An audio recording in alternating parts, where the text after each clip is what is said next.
everyone's piling in. What's going on? Darkness? Trippy, what's happening? Did I pick Stream? No, you didn't. Stream just does that. That's because I'm setting on notifications right now, that's why. Oh, that's better. I had to move the mic in front of me. Goddamn. Alright. Yeah, just setting on notifications, so I got my Wi-Fi on my phone. So it's gonna be a little buggy until I can get that sorted. Hey, what's going on? Sonic fandom can be weird. I hope you're not just realizing that now, man. I mean, come on. That's not news. And yes, the Link falling sound. I get it. Oh my god. Sorry,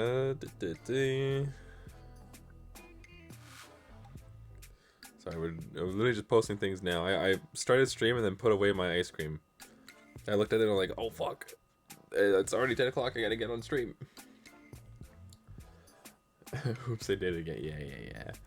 Yeah, I hope you guys are all having an amazing night. It's been a freaking... it's been a long day. But you know what? I'm home.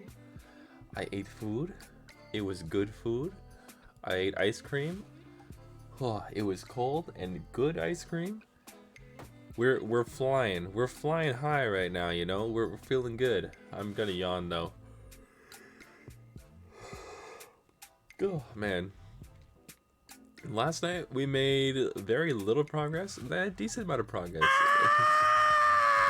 Then a decent amount of progress soon after. And you know what? We had a lot of fun with stream yesterday because we got to talk about weed. Oh, it was such a nice stream. I like it when we can take a moment to talk about that because I am a pothead. I know we all know that, but I do like it. I do support weed for very serious reasons as well. So I'm always happy when I get a chance to talk about it properly and how it's affected my life and the people in my life as well. Yeah, Trippy's here. Hi, Trippy. Trippy, I thought of the best thing ever. In Pokemon Crystal, there's a Pokemon called Sunflora. I'm gonna name it after you. That is a guarantee. 1000%. It'll be Trippy Hippie Sunflora. It'll be perfect. You know what? The old Sonic design was a pixely piece of pixel crap. The new Sonic? Oh, the new, crisp, beautiful Sonic. God damn. With its fast speeds and an attitude. God damn. That's why we've been playing the Sonic Adventure games. March though, we're gonna be playing Sonic Heroes. That's the next one in the series. Super excited for that. God damn. I know, isn't it perfect, Trippy? I came up with that idea earlier. I'm like, oh my god, that is too perfect. Holy shit. I got very excited. It's God. Oh, let's go. I gotta keep putting OG when I talk about God of War in my titles, because I don't want people to think I'm playing the new one when I'm playing the old one. God of War. Yeah. Time. Boom.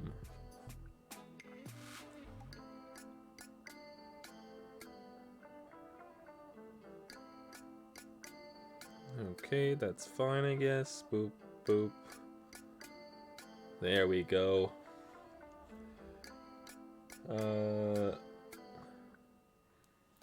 Sonic 1 or 2? Because those games are platformers, and I have proven to be extremely bad at platformers.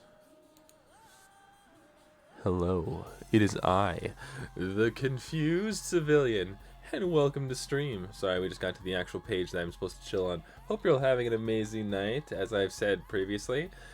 I also went and talked to... Okay, whatever. Yeah, the reason why I won't play the original Sonic series is because it is not my favorite way to play Sonic. I love the 3D Sonics.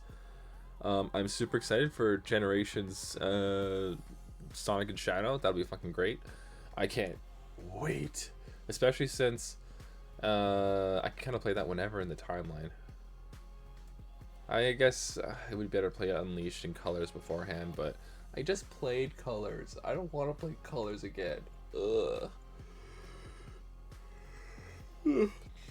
Yeah, I think Sonic Adventure 1 and 2 were fine. They were buggy as all hell, but they were fine. Saying like Sonic was 6 better than Sonic 3 and Knuckles. I mean, to be fair, I've never beaten either game because I couldn't get past the exact same point in Sonic and Knuckles. There was one boss in a forest that kept going past a bunch of logs. I could get past that point, and I couldn't get any further. Ever. I do have Sonic Origins, and I've been doing okay in that. But that's because it's got like a reset. Like I can actually like make save states and go back to where I was. Unless I have save states, I can't play those games. Same with the original Mario Bros. Games. If I can't save while playing the game, it causes issues. Buggier than Sonic 06? No, Sonic 06 is way buggier. No, there's like 5-minute load screens and horrible like elements of gameplay in Sonic 06. Absolutely. But Sonic 1 and 2 were buggy pieces of crap. They were just a lot of fun. I don't expect to have fun when I play Sonic 06 on stream. I expect to be crying and getting all pissy and upset, because that'll be exactly what I'm playing the game for. I mean, I have it on both PS3 and Xbox 360, and we're going to play the Xbox 360 one because it's the buggier of the two. Like, I'm doing this on purpose. Also, it's easier for me to use Xbox 360 when I'm streaming. But yeah, I'm doing this on purpose. I'm playing these games the worst way possible because they're more fun. I have more fun doing that. I like doing bad game nights and stuff. And when I can do a bad game series, I fucking love it. That's awesome. By series, I mean, like, I don't mean like Sonic's a whole series, but when I can do a series of streams and it's all one bad game, I love that shit. That's great. Yeah, this month, because it is February, we do focus a lot more on the female avatars, or the female MCs. We got Pokemon Crystal starting tomorrow. Super exciting. If you guys have any suggestions for nicknames, Pokemon to catch, tips, tricks, whatever, this will be my first time beating an actual OG Game Boy Pokemon game. And I've never played this one either, so this will be a lot of fun. I've played Heart Gold, Soul Silver, Diamond Pearl, Fire Red, Leaf Green, Ruby Emerald. Like, I played everything Game Boy Advance and beyond. But that's it. So this will be our first time breaking into the Game Boy games, which I'm super excited for because I do want to play Pokemon Yellow at some point. I think that'll be fun to do as well. But super excited to be able to jump into Crystal. All right. Who would just constantly...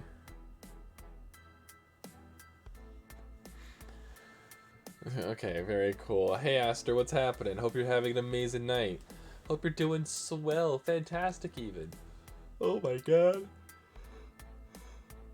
Oh, we're finally jumping into God of War again. We're gonna be beating that hopefully soon. If not tonight, then the next stream we play it.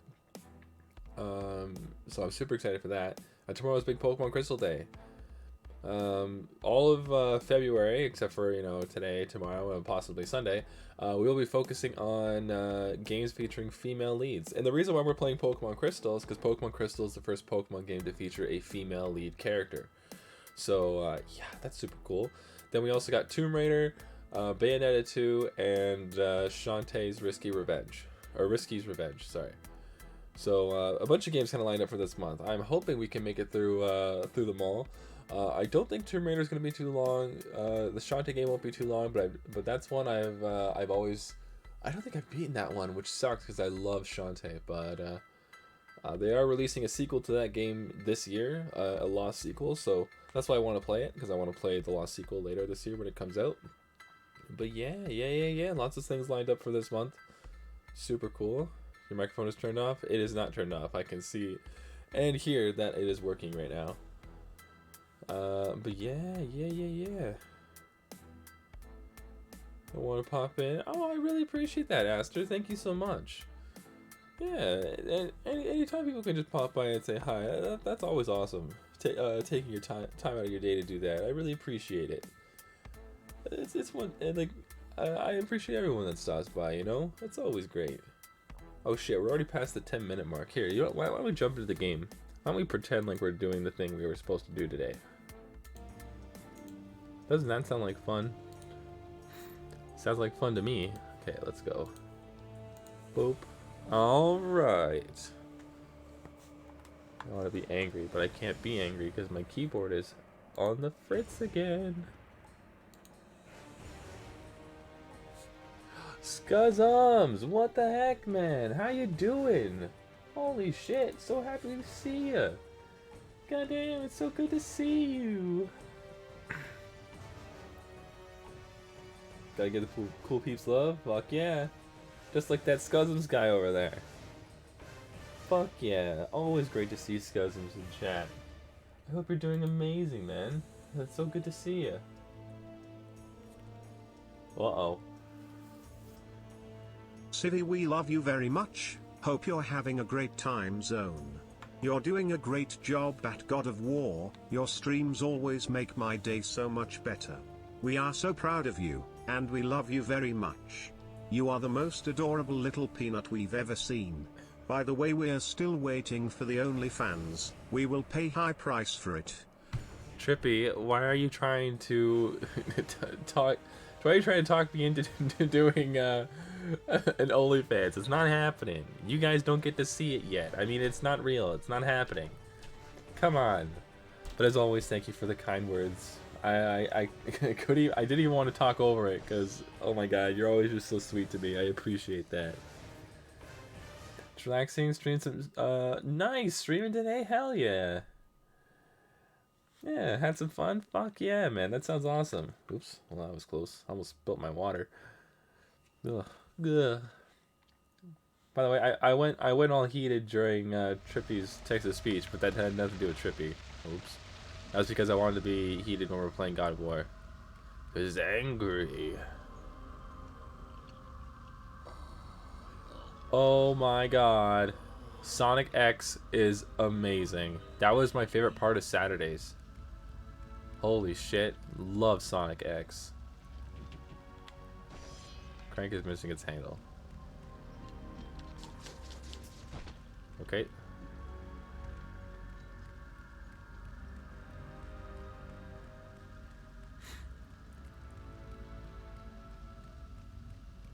No, it's not real. What are you talking about? There's no OnlyFans. It's all a ruse. A fib even.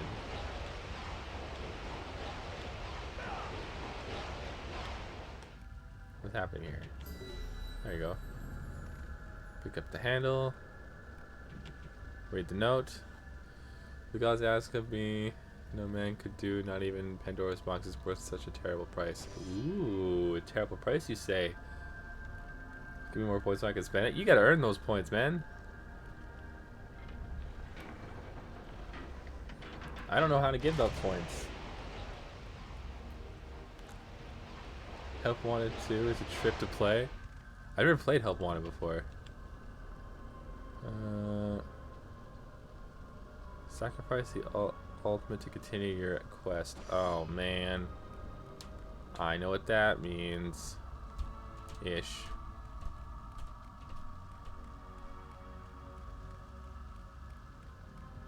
On the 4Kids website, god damn. I watched the season 1 and 2 on Netflix recently. Season 3 to 5 aren't on there, and I barely watched any of those because that's when 4Kids started to like really peter out. Which sucks, because I just wasn't seeing it anymore. Like I don't know, man. It just sucks.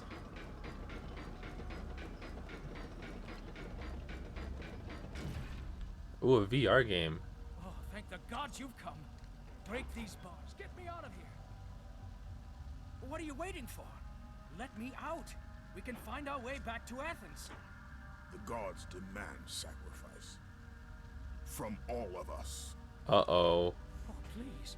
No. Boy. No. Come on. You'll have No, fun. please. Let me out of here. Look at this go. Wee. Yeah, I really want to get a VR at some point. RE4 on VR? And you're calling that fun? I don't believe you. That just sounds terrifying.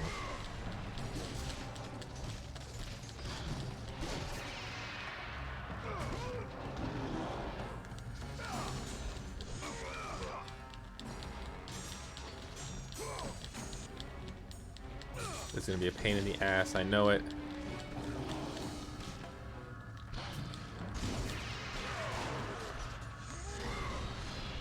Okay, this is gonna keep being an issue.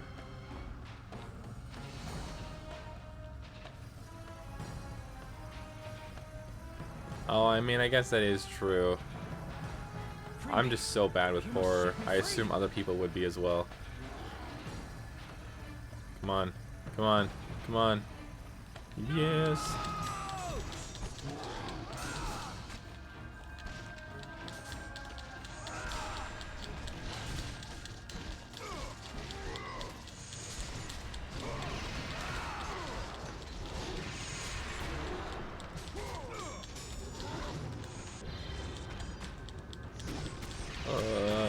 See, I could do like violent games like this, but I really can't do horror things too often.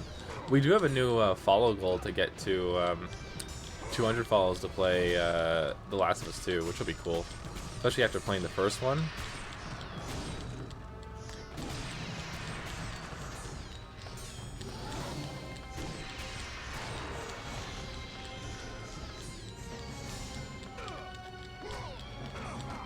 Ow. Finally. Shit.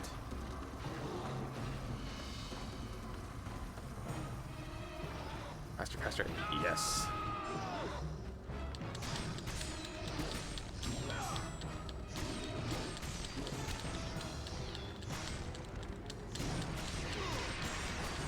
Come on. Oh, jeez.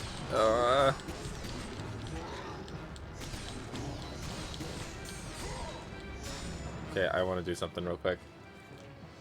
Brings adrenaline, but it's not really fair. You know what? I actually just finished playing, what the heck was it? I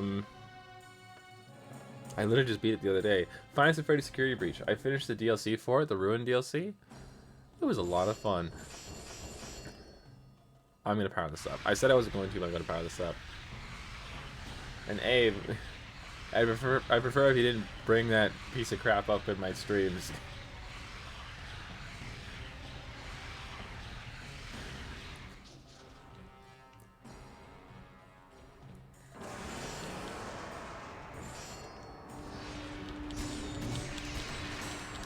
Ooh, the color changed.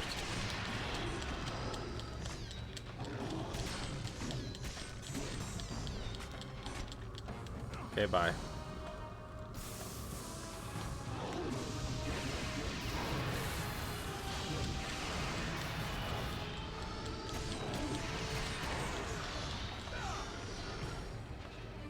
Okay, I'm actually really serious, Abe.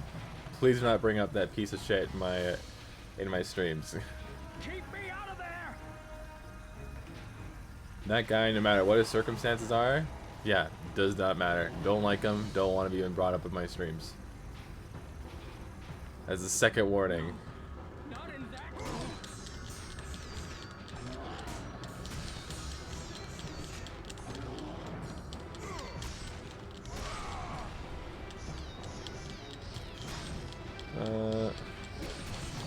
Big horror fan?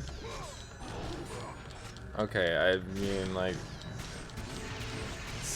Scuzums, I know you've been here for just a few minutes, but would you mind giving me a hand?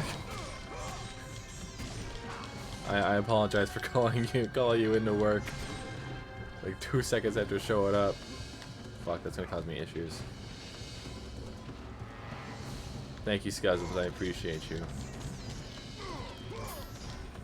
I'm sorry, Abe. That's not something that I really want to joke about. Fuck. Stop that. Really doing what's been asked of me. Shit. Fuck. Thank you, Scuzums. I'm glad to have you here. As always, though. Don't worry, it's not just because I know you got my back. I just like having you here too. But I know you got my back. But yeah, you know, I've always been really, really bad with horror. Like, I just like mostly just getting scared in general. I don't like it. Well, I've never actually like banned anyone for for something like that. I appreciate starting with the timeout at the very least. That's also Abe's second timeout from ignoring what I've said in chat. Let me out. Please show mercy. Let me out.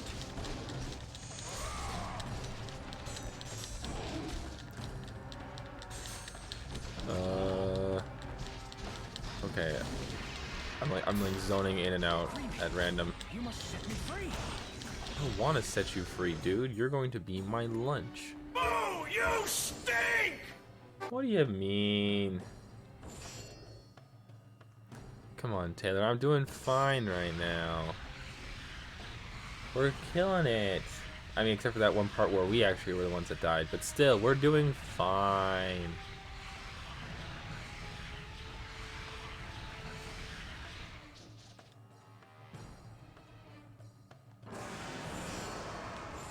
Thank you, Scuzums. I appreciate ya. Trippy's lurking. Oh, always nice to have you, Trippy. Feel free to take a step back. And Taylor, always great to have you here as well. Thank you so much for stopping by. I'm glad you could catch me at my lowest moment in this game. Just the instant death. Let me out. Please show mercy. Let me out.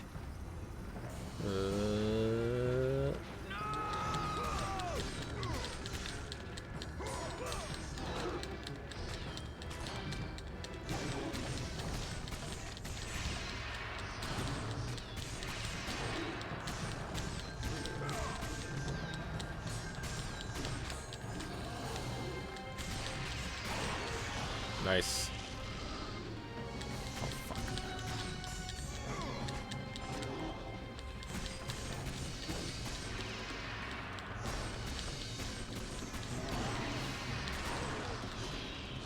Ooh.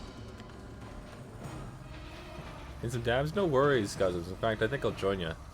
I'm doing swell, Taylor. Thank you so much for asking. Yeah, we're doing pretty good. We've gotten a really good distance in God of War today, or the past couple days. So we're really hoping to make some progress in this stream. Plus, new Pokemon series starting tomorrow. So fucking excited. We haven't played a Pokemon game since September last year. Oh no, August last year.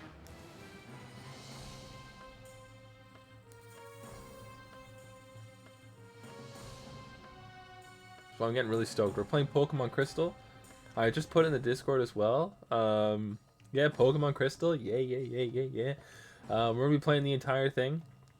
So excited. Oh my god. And yeah, I put in the Discord as well. If people want to suggest nicknames and stuff, you're welcome to do so in chat for just instant winners. But if you got some you want to recommend things to check out, hidden this, find that, just throw them right in the channel I added. It's just Pokemon Crystal playthrough, I think, something like that.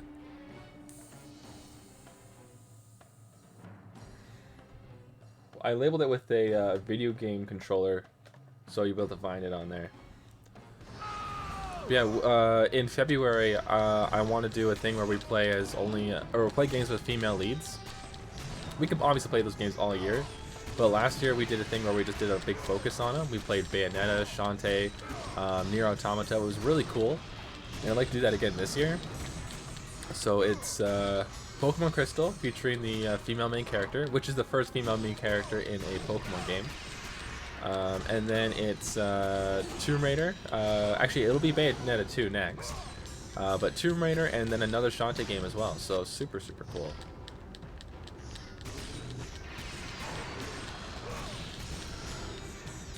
But what's up? Yeah. So it's just this little suggestions tab for anyone who wants to talk Pokemon Crystal.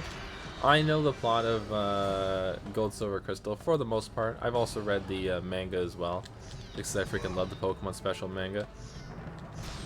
But yeah, it's just there for anyone who wants to discuss stuff and like, oh man, maybe you should add this Pokemon to your team, or maybe you should do this, or call its Pokemon this thing.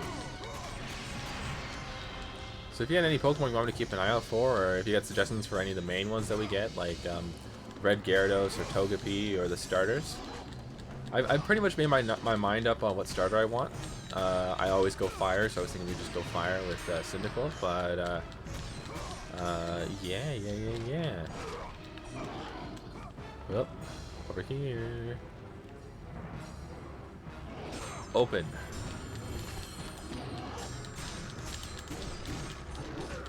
Holy shit, these guys suck.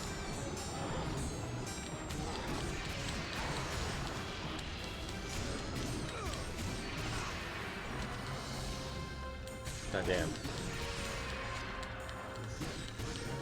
Trying to beat with Leaf Green. Oh, we actually did a Leaf Green Nuzlocke in August, which was super cool. It was super awesome to play that game, especially with those kind of rules on it. Always start with fire too. My first starter I chose was actually Mudkip, which was a water type for those who don't know. I think I talked about the starters that I chose in the original games. I mean, I can go over it right now. So it was always Bulbasaur, Cyndaquil, Mudkip, Chimchar, all the way. Chimchar is my favorite starter. I love Infernape a lot. Then it was Samurott. Oh, that was useless. I didn't need to do that. Yeah, then it was Samurott. Holy shit, there's so many of these guys. Then it was... I chose... yeah, so that was Oshawott then, if it was Samurott. Then I believe it was Chestnut. Litten. And...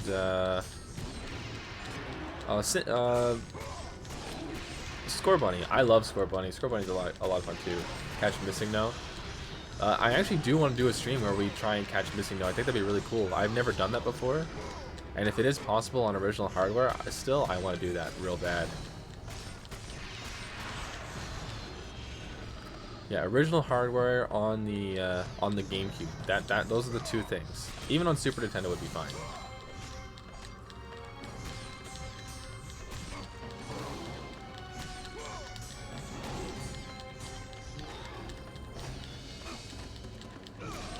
I'm not blocking enough. Oh my god.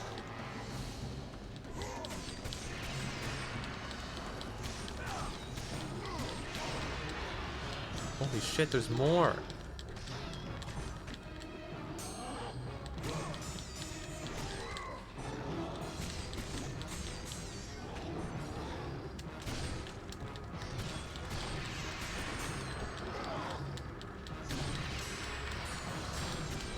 Are they just gonna endlessly spawn until I kill this guy?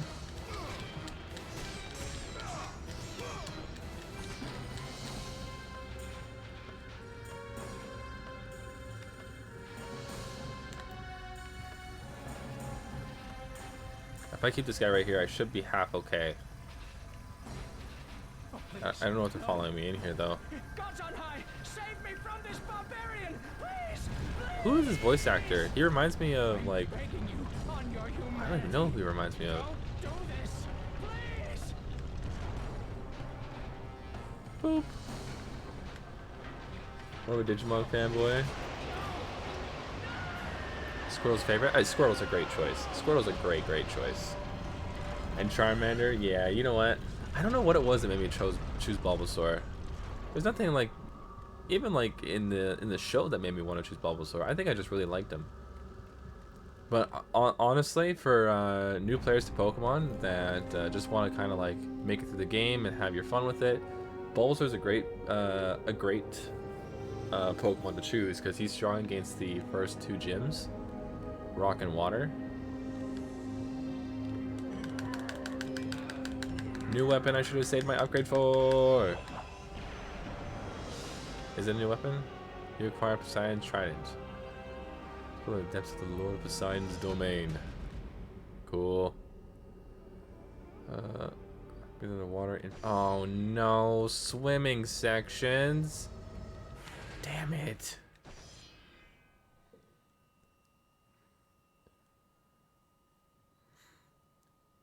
Oh really? I didn't know that. I know that there's a Pokemon ROM hack called Pokemon Ash Gray that does follow his entire journey in Pokemon in like the Pokemon show, which is really cool. Oh God. I hate swimming sections. Oh, how majestic, Kratos. Okay. It might have been Ash Gray. We might be thinking about the same one. Boop. Oh shit.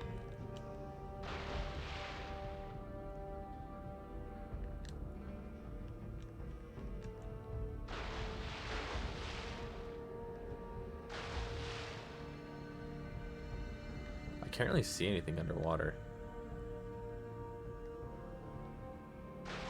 There's a huge glare on the screen.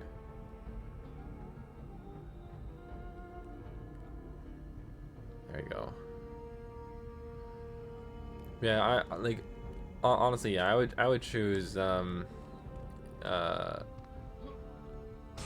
Chimchar every day of the week. If by some miracle the Switch 2 does allow DS compatibility, we are playing the fuck out of Pokemon Platinum. 1000%. It's a statue of Lord Poseidon. Wow. Oh, passed all the pre-tests. Fuck yes. Hell yeah. That's amazing to hear, Scuzums. Congratulations. Wishing you the best, of course. Oh God. I hope I don't have to go back to areas and swim.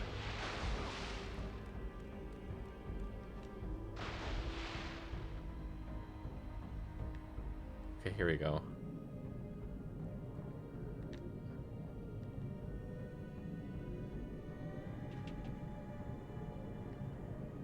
Oh God, there's gonna be underwater fighting sections, aren't there?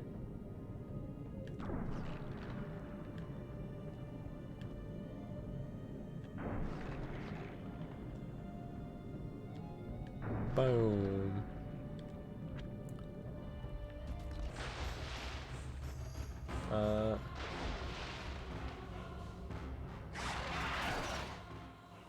Zelda Ancient Stone tablets. Yeah, I'd be down. Like, if at one point in the future my computer does end up getting way better, then I would absolutely play a lot of different ROM hacks and stuff. I would still want to actually like play games from original hardware, but if we're gonna play some like cool versions and stuff of games, then absolutely we're playing original hardware.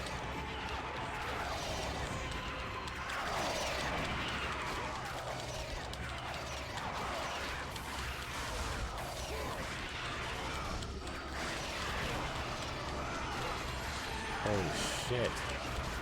You little monsters.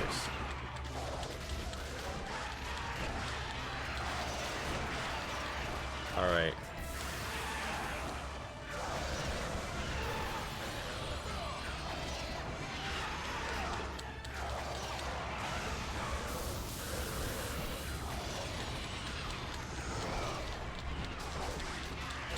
Oh geez, there's so many. Oh, damn. Oh, wish you the best of luck, Scuzums. But I know you know that already. And I know you know that I believe you can do it.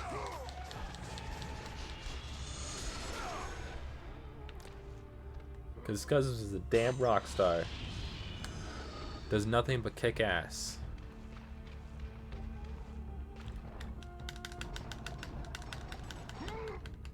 Hell yeah, man. You know I'm cheering for you. Nice, door open. Alright, I guess not.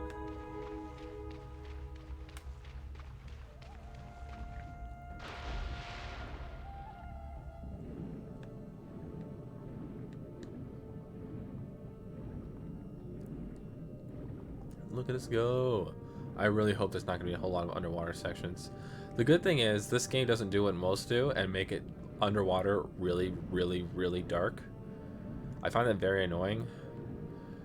And I get that it makes sense, but it like...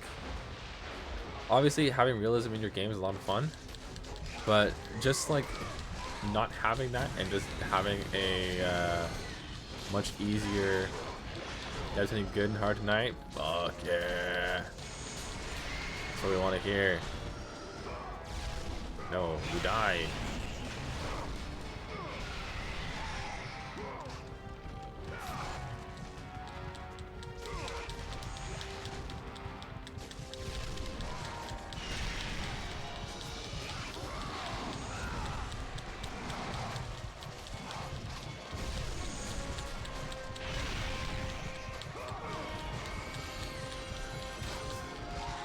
Come on.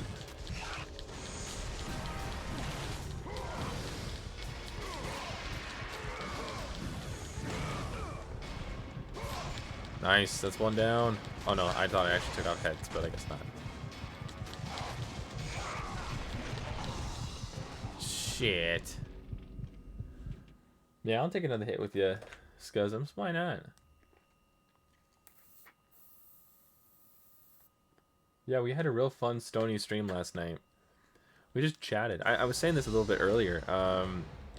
One thing I really like to do when I get the chance is talk about how weed has positively affected my life and the people around me. But I feel like even today, which it's crazy to even think about, weed is still looked at in a very negative light. I think it's very important to finally open your eyes and realize modern medicine is sometimes really fucking cool. And is also a good way, a good and safe way to properly indulge in a like just a relaxant that isn't gonna fuck up your entire life. Not to say, obviously moderation is key in a lot of these senses, because where weed might not affect you in the ways some other things do, it can still be an expensive hobby. So yeah, help with my pain and mental health a lot. Hell yeah. I just talked about it last night. I have a buddy who has a very, very rare disease that requires him to have some kind of muscle relaxer to help him out. Oh shit, I thought I died. Okay, now I died. Why do I think weed is still stigmatized? Because, so, not recently, but not too long ago, around the time weed was legalized in Canada, we had a really big... just like a really like lots of big things changing, you know. There was big rules talking about, or not rules, but laws that were going to give dispensary licensing to liquor stores, which, you know what, if you're going to regulate another way of intoxication, you kind of want to partner up with the guys that already do that shit. So it makes sense to work with liquor stores. And there was also going to be a dispensary that was going to be open close to me as well. But there was actual brain dead protesters regarding this. Brain dead.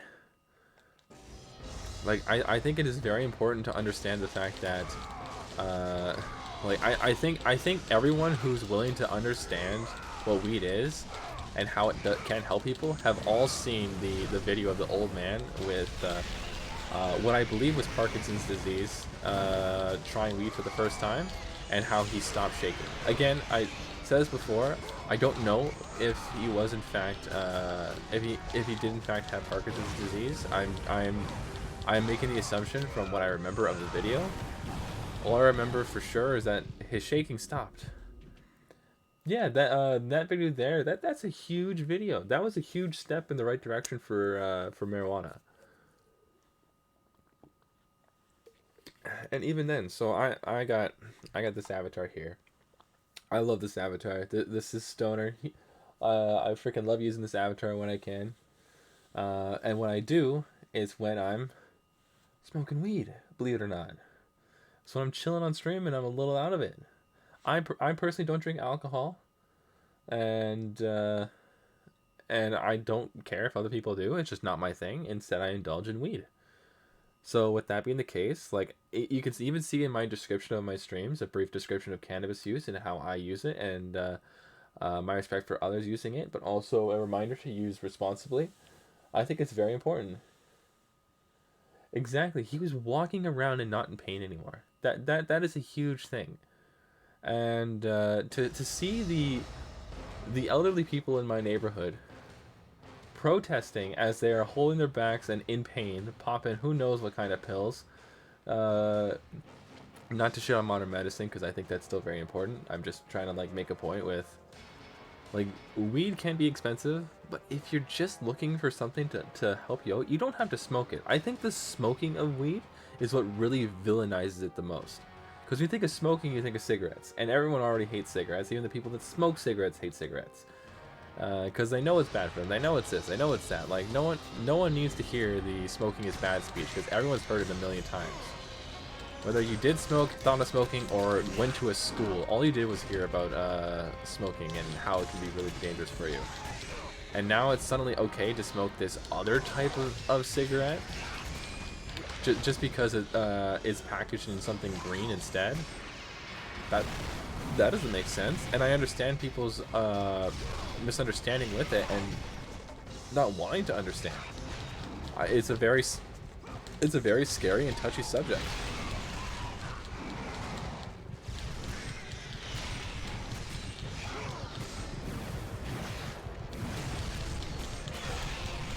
Fuck. This is gonna happen a lot. To be honest, don't do it, but also don't care. That's kind of it, right? If I do something that's not illegal and not bugging you, why do you have to care? That's kind of the biggest thing. I made sure to bring it up in my in my streams to make sure that I was kind of covering myself, and Twitch saw that I was using weed. I want to make sure it's well known that I'm using it in a place where it is legal for me to use weed, but also I want to make sure people who might care or have a misunderstanding about my use of weed, I want to make sure that they knew that I was using it responsibly as well. Because I think making sure that people in your life know that what you're doing is something you have full control over is very important, especially when a lot of people might not know a lot about it in general. And I think weed is a perfect example of that.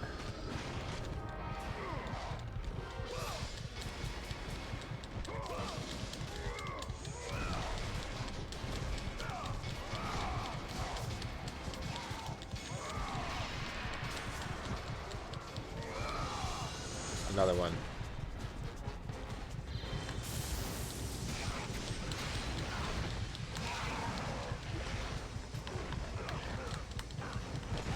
Really? Fuck's sakes. You know, I think that's a very important thing to keep in mind. That in your life, if there's people worried about you using weed and they're your family, it's just because they're worried.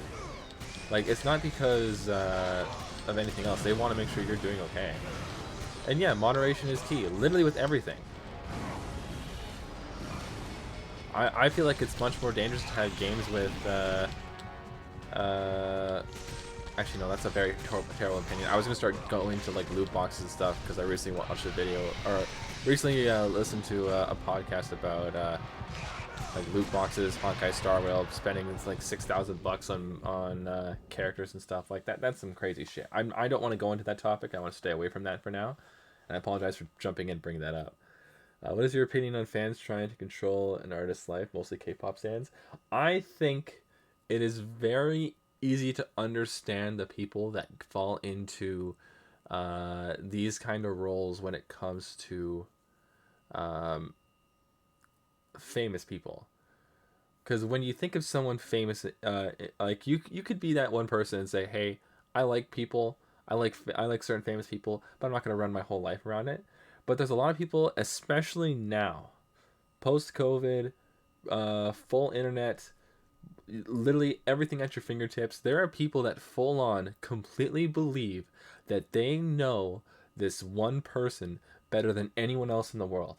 And when that one person does something a little bit different, a little bit this, a little bit that, meets someone, takes a break, goes here, does this, they will go fucking ape shit over that person.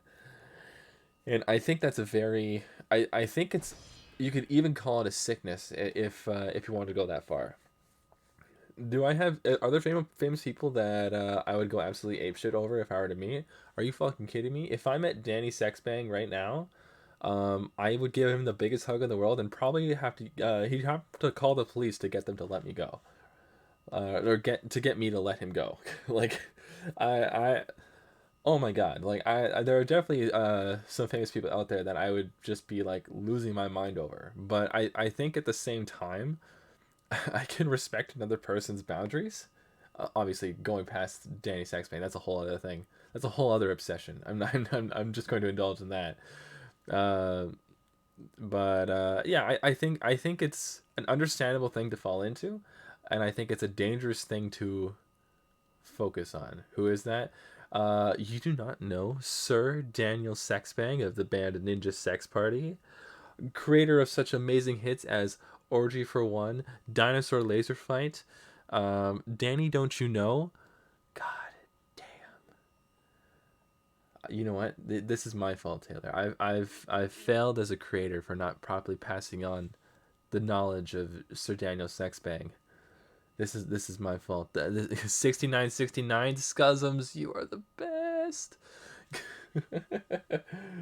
Oh my god, that's also a song too, by the way, Taylor. I'm just joking around, by the way.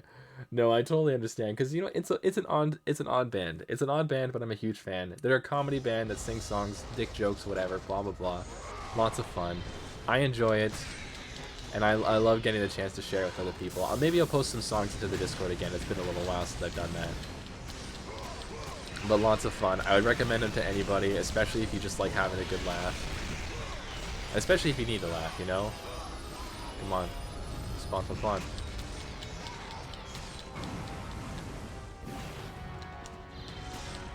Whew. Yeah, co-host of Game Grumps, that's right. He is Dan Avadan on the Game Grumps with Aaron Hansen. They also have a band together called Starbomb, which is also really fun. Fuck you. Sorry, I have been falling for every single one of those since I started playing today, and I was not gonna let that happen again. I let go with my other hand to make sure that I could properly beat that quick time event. Shit.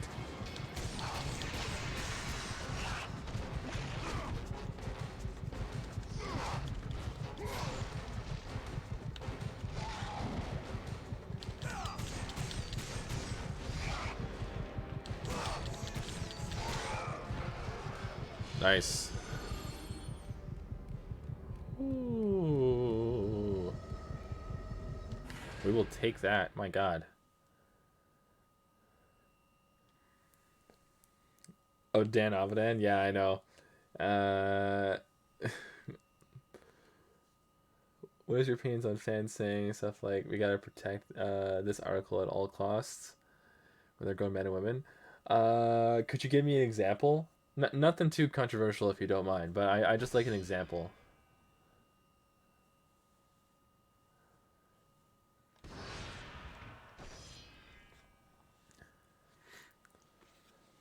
Like, are you talking like, oh my god, that like, actually no, I can't think of a good example to fully understand that. But yeah, I'd like you to go a little bit deeper with that. I'd like to. I just want to make sure I'm before I start talking that I'm talking about the right thing. I can't believe all that tried I did was make me swim underwater. What a load of shit. I still haven't unlocked that weapon. There you go. Yeah, you know what? I think it's totally normal to have an actor or an actress, someone that you really, really like, someone that you can really go like apeshit for. I think that's totally fine. Finding community, hanging out with them, and like I think that's super fine and fun to indulge in. But at the same time, like I think going overboard and like doxing people that get close to them, or like even the VTuberscape, which I very knowingly walked into. It's dangerous, man. Like one male VTuber hangs out with a female one, and holy shit, oh my god, like betrayal.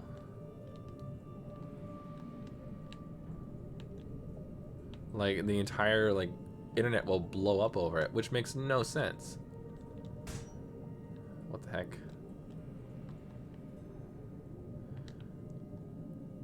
Oh, I go down. That's my bad. I thought I was going up.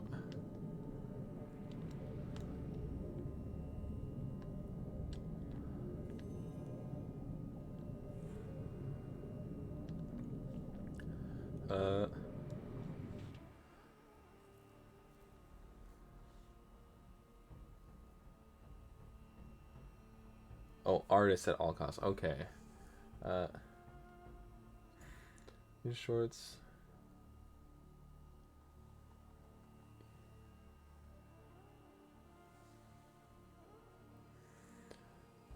Most fans comments were basically saying we gotta protect him. And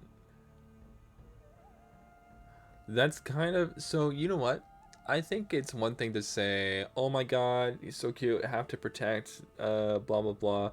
I think that makes sense, and I think the idol industry in well, in most countries when it comes to idols is very, very, very unfair, very bad for people in general.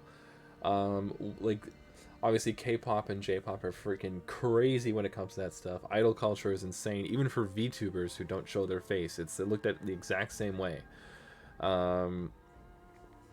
But then in like one thing that I'll say about the absolute dumpster fire that is North American pop culture, like the artist in question can look any way they want, and typically they're totally fine.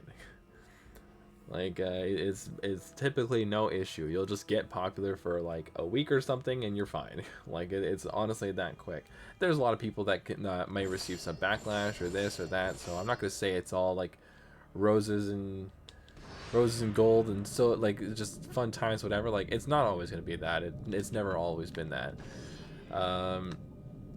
But it's a much more forgiving space when you look at it compared to J-pop and K-pop, for sure.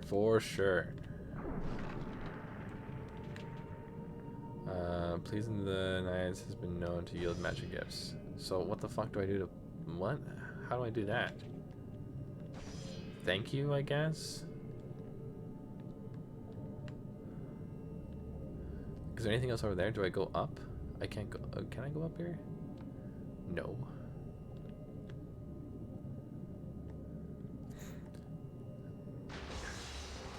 Yeah, the problem is that it's very hard to figure out where that line gets drawn when it comes to a lot of idol culture stuff, especially from a fan's perspective. But like, there are some idols that are never gonna be able to get in a fucking relationship, and they're seen as dirt once they turn a certain age. They're eat a little too much food one day. Like they are not treated well, fair, or anything at all. Like it's an awful environment for not only young women but young men as well. It's a lot. It's a lot for anybody to handle. They're seen as literally picture perfect. Like in a lot of cases, like yeah, they honest to God look it, but it's because that they were manufactured, to put it very bluntly. Like these idols that you're such a big fan of, whether they're 2D or 3D, they are manufactured by someone who promised them an opportunity, and it's fucking disgusting. Like it's awful. It's the worst. And you know what? For obviously they get their chance to say no, but how do you say no to such big opportunities like that? You can make the argument that it's for personal gain, or they're just putting fame before their well-being. But I mean, when you're given the opportunity of a lifetime to live a life that you wanted more than anything in the world, how do you turn that down? Oh my God, there's so many fucking pots here.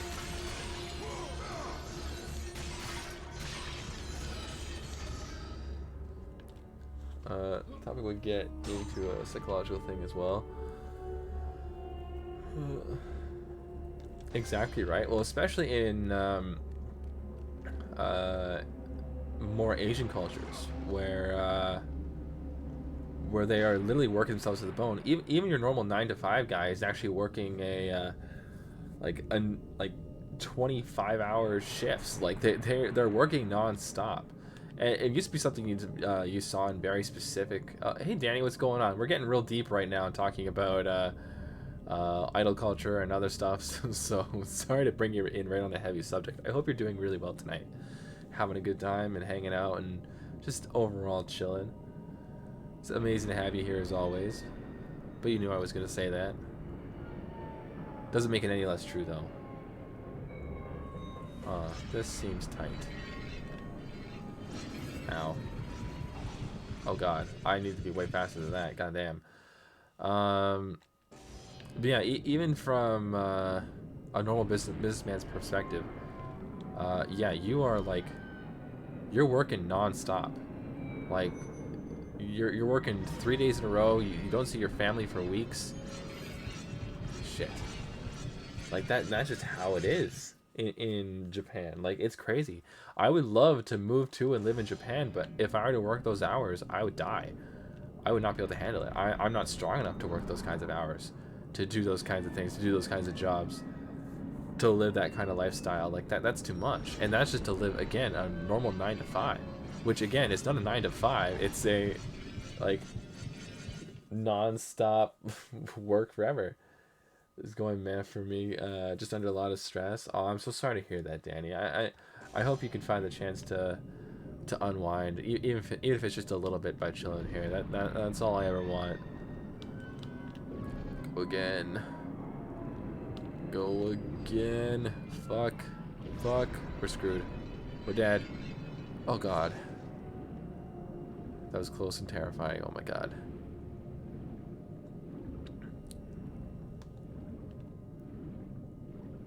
Yeah, wishing you the best, man. Holy shit. Where the hell am I? More of these stupid things.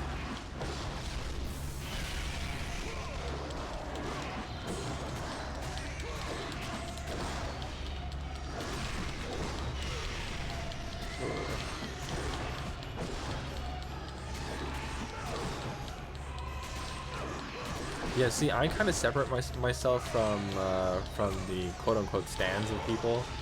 I do have specific people that I am like just a big fan of, that I will like support as much as I can or want to. But typically it's through my own personal gain. Like, oh, they're releasing a shirt, then yeah, I'll get the thing. But I won't like go to their streams or go to their things or whatever, because it's just so damn expensive. Fuck. I'm screwed.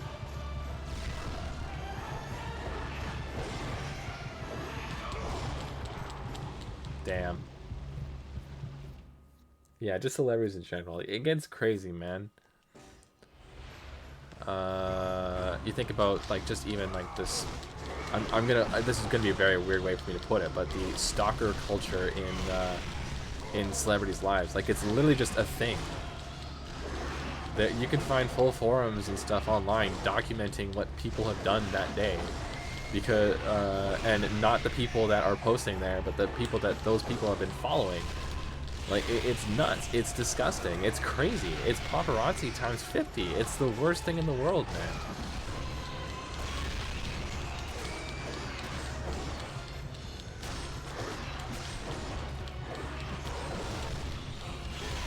And it's like, oh my god, Tom Holland ain't here today, and I made it here like a couple hours later. I'm just throwing Tom Holland out there for an example, just because I love him. And he's my favorite Spider-Man. I can't help it. I'm sorry, Tobey Maguire and Andrew Garfield fans. I can't help it. I just love Tom Holland as Spider-Man. I'm sorry, I didn't mean to go on that tangent, but I was, again, using him as an example. Like, there are people that will literally, like, as he's posting where he ate that day, and doing this today and doing that today, there are people who are like, oh man, they're doing taxes today too. Oh, like, Doing the same thing, man. Totally get it. I hope you're doing all right. Like, they're just like always the same fucking thing where they're following that person to death. Like, it's crazy. It's crazy shit. It's just out because a lot of work on hours a day. Yeah, yeah, you know what? That's always very stressful, Danny.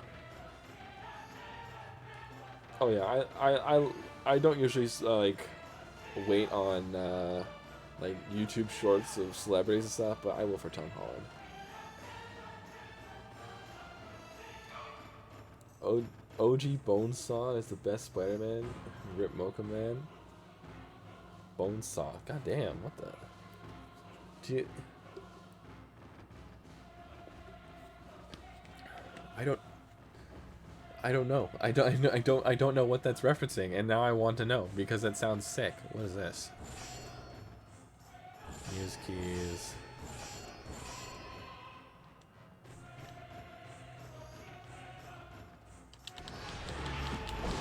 I'm so fucked. I don't have enough health for these guys.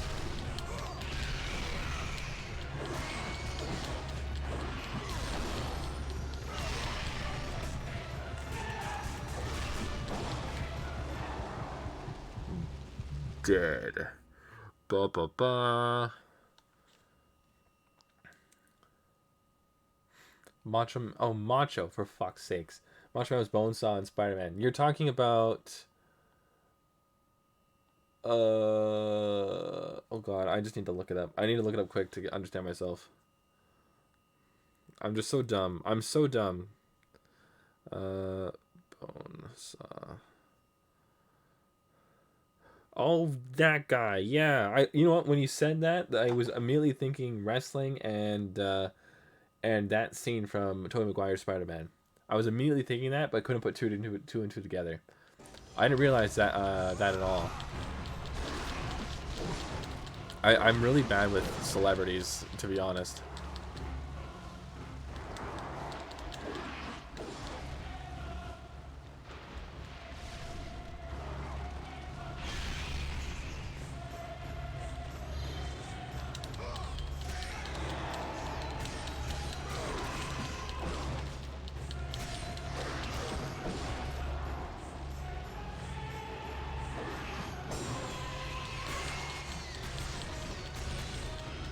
Okay, block.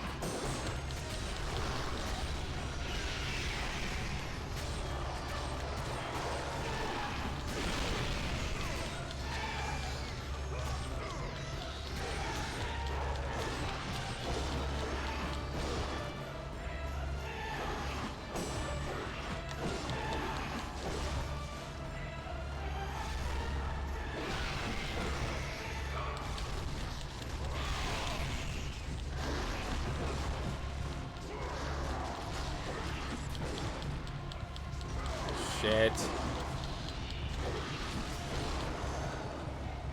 The Slim Jim. Wasn't there a whole thing about Randy Savage saving us during the apocalypse? Or not the apocalypse, like the what the hell was it? Oh god. I'm trying to remember. Like the it wasn't like End of Days. Randy Savage died the day the world was supposed to end, and it turns out he took the bullet for us so that we can keep living. That was like I remember seeing that before. That was fucking funny. Like the four horsemen go to attack him and he just like beats the shit out of him instead. Takes our place. We didn't deserve him. Never said how someone can have no life or is so obsessed with someone else's that they feel they have the right to try and control someone's life. I think the fact that they think they have control is the thing that gets it the most. Cause they'll do like because they don't have control over someone's life. That's kind of the biggest thing. Sometimes those people don't have control over their own life.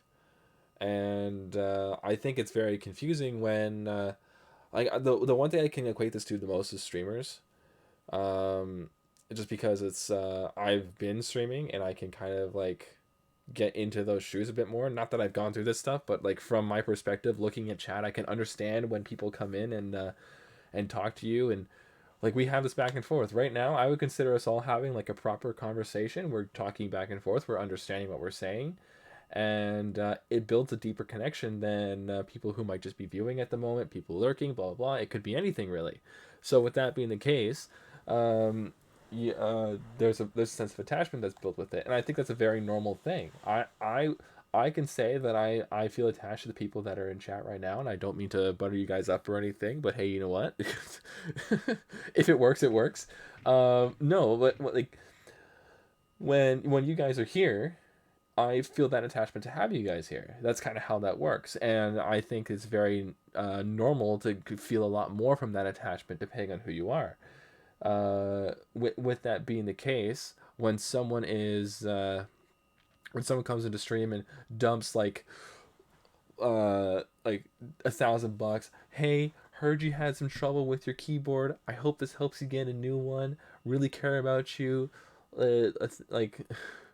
like love you lots, I hope you answer my DM soon, thanks so much. Like, that is some red flag. Return the money, don't want it, please, for the love of God.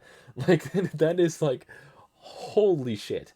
That is a crazy, crazy, crazy thing to do. But at the same time,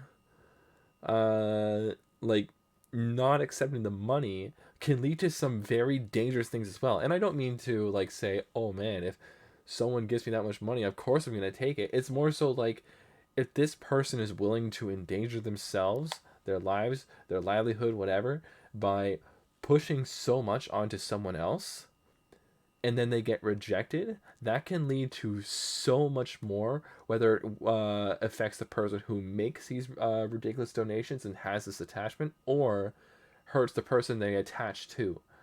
It is very, very dangerous. So typically in a lot of cases, obviously, you know what, Mr. Beast, if you're out there and you decide to drop like $10,000 in my stream, do it, dude. I'm not gonna think you're some crazy person. In fact, I'd love it. That'd be amazing. But if someone were to do that to me, I would try and push that into my community again. One example, and this is obviously just this is obviously just Venom being Venom and going a little overboard. But he gifted a lot of subs during December, and so I pledged to him, and I am actually working with the artist right now, that his the money from his gifts, his gifted subs, are going to go into a piece of artwork themed around him for my streams, but also I'm going to give him the original copies of the art as well, so he's going to have those too. Like it's that kind of thing. It's like, thank you so much, I really appreciate it. I want to give back, and that's how I'm going to give back, that kind of thing. So in a lot of cases, when you see that happening, when someone like over donates, again, I don't mean to put Venom in that box, that was just an example of something that happened in my own stream. But when someone over donates and goes really fucking crazy, then it's fucking insane. Like, it's endangering themselves, and again, that rejection can hit so hard that it can endanger them more than the loss of that money in the first place. I'm not doing any more push-ups. I do feel some people don't understand that idols or celebrities actually see the post about that person. It's so crazy, man. Oh wait, I missed something from Danny too. I'm invisible. I am moving very slowly. Do you want better? Gramara? What? God damn it. Watch out! Watch out! Watch out! Watch out! Oh, I was a little late on that one. But yeah, it's very scary when someone can just jump in and drop. Oh, did I miss a hydrate? Oh, I missed a triple threat. That's my bad, Danny. I'm so sorry. Oh, that's why you said triple. That makes sense. We'll get the stretch in. I assure you, I'm sitting extremely straight at the moment, just because I am. When I'm having a very kind of serious conversation like this, I want to make sure that you have my full attention. And of course, even though you don't see it, and I look like I'm a complete fucking stoner right now, I want to make sure that Mission failed. We'll get them next time. That I am full on like talking to you guys. I'm not leaning back and like sitting like an idiot or anything. I'm full on like, this is actually a conversation I'm really enjoying having. And I think it's very much worth discussion, especially especially when I'm talking about the growth of my own channels, talking about more followers and stuff as well. I think it's a very like common topic that doesn't get talked about too much out of fear of what happens with those channels over time.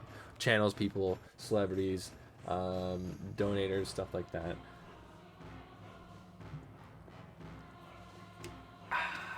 Delicious. We love that water. Yeah, I think it's a very again, it's not like showing support for like a streamer or someone you care about. I think that's totally fine, but it's again what we're talking about with moderation, within reason. You have to make sure that like if you want to support someone and get the benefits of supporting them, aka like again talking about Twitch streams, getting emotes, doing this, being a part of this, being a part of chat, hanging out, and, like there's lots of things that could be. Where do you think a streamer should draw the line for the chat? If you have to move to Europe, what country would you move to? I would move to the Netherlands because I have family that live there, and I know they'd be able to help me out in rough times in case I hit any. Also, guess what? Weed is legal in Amsterdam, baby. That's the Netherlands. What the fuck? So you know what, the stream wouldn't change if I moved to Europe. We would be just as high and just as talking as this stuff, except I'd be streaming later. But yeah. Where do I think a streamer should draw the line for the chat? So I think it's very okay. So I want to talk about one of the first people I've ever banned. I was talking with someone in chat about the nicknames for my Pokemon in Pokemon Emerald. I'm gonna get back to the game while I'm talking. And we were talking, going through my box, like going over the names, and someone jumped in and started being very obnoxious, being very loud, being very inappropriate, and it was like, all in all, annoying. Like, dude, I'm just trying to have a good time here, and you're coming in and just, like, not even talking shit, just being an ass.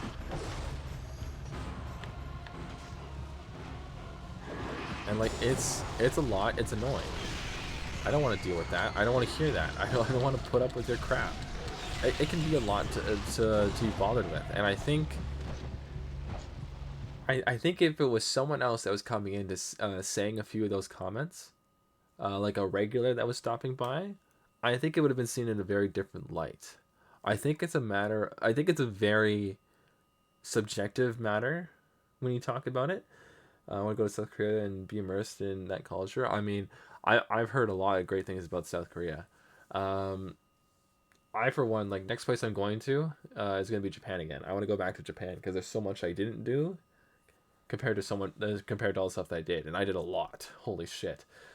But that would be to go on vacation too. But yeah, if I were to move, it would be to Amsterdam, in Europe.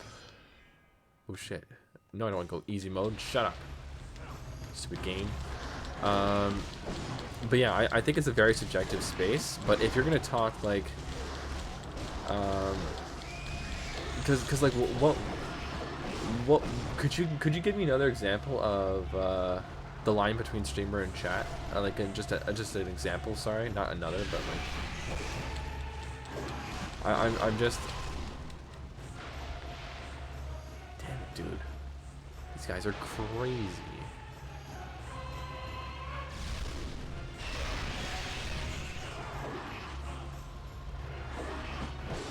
I don't have any attack power. Fuck, man.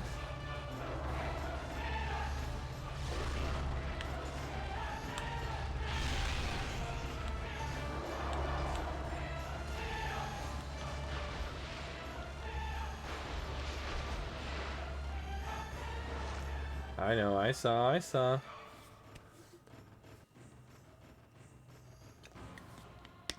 Again, I am standing very straight. I assure you, or sitting very straight, I assure you. Because, you know, I think there can be a very healthy relationship between, oh, wait.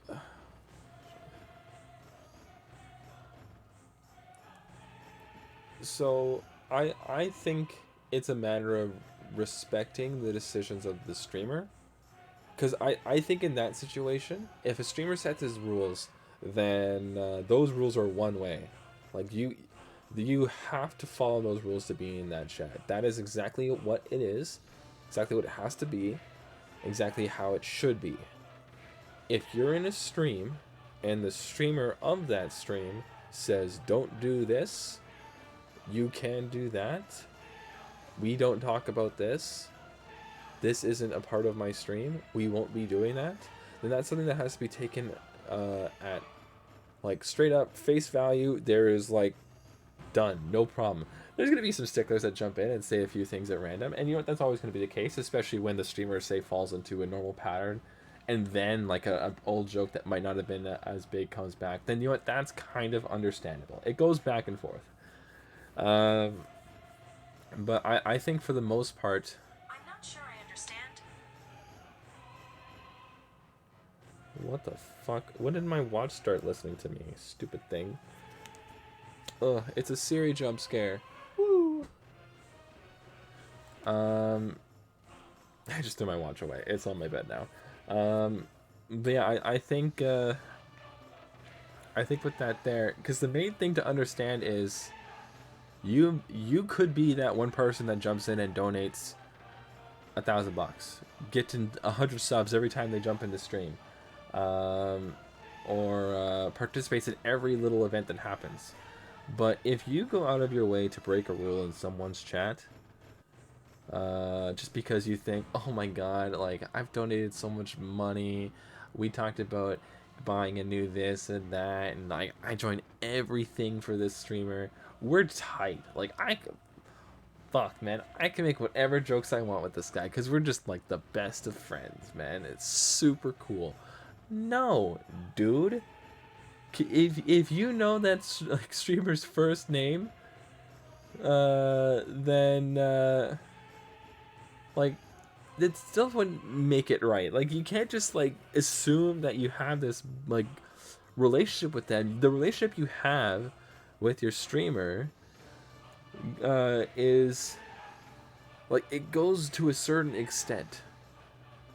Like, yes, you participate in everything. You're always hanging out. You're always being around. You're always a part of this and that, whatever. And that's something that's very important to that streamer. Having that regular show up and be around and help support them is amazing. It's something that, like, even as a small creator like myself, having you guys stop by, even just to say hi before you go to bed, or to jump in with a jump scare and say, see ya, and then just bounce right after. I just love to hear from you guys. I get so excited when we see some old faces in chat all the time. Just today I started freaking out over Scuzums because he jumped into stream for the first time in a little while, and I was so excited to see him. Like I am fully aware that that I have built specific relationships with certain people in my chat, and it's relationships that I do care about as well. So, like, when that happens, like, I know Scuzum's not gonna come out of nowhere and start like, I don't know. Scuzum's kind of a bad example because he's also my mod, but I know he's not going to throw his weight around and start pretending like, just because he is my mod, he can take full control of my stream and whatever, blah blah. I know Scuzums has my back, and he knows that he has my support. Like that's the professionalism of our relationship with that. And I see you blushing over there, Scuzums. Don't think I don't. And I think, nice try, Danny. Exactly right. Like that's exactly what I'm talking about. We have an understanding of what the relationship is between you and me here. Like we have an understanding. We know exactly what we're doing when we're in stream together.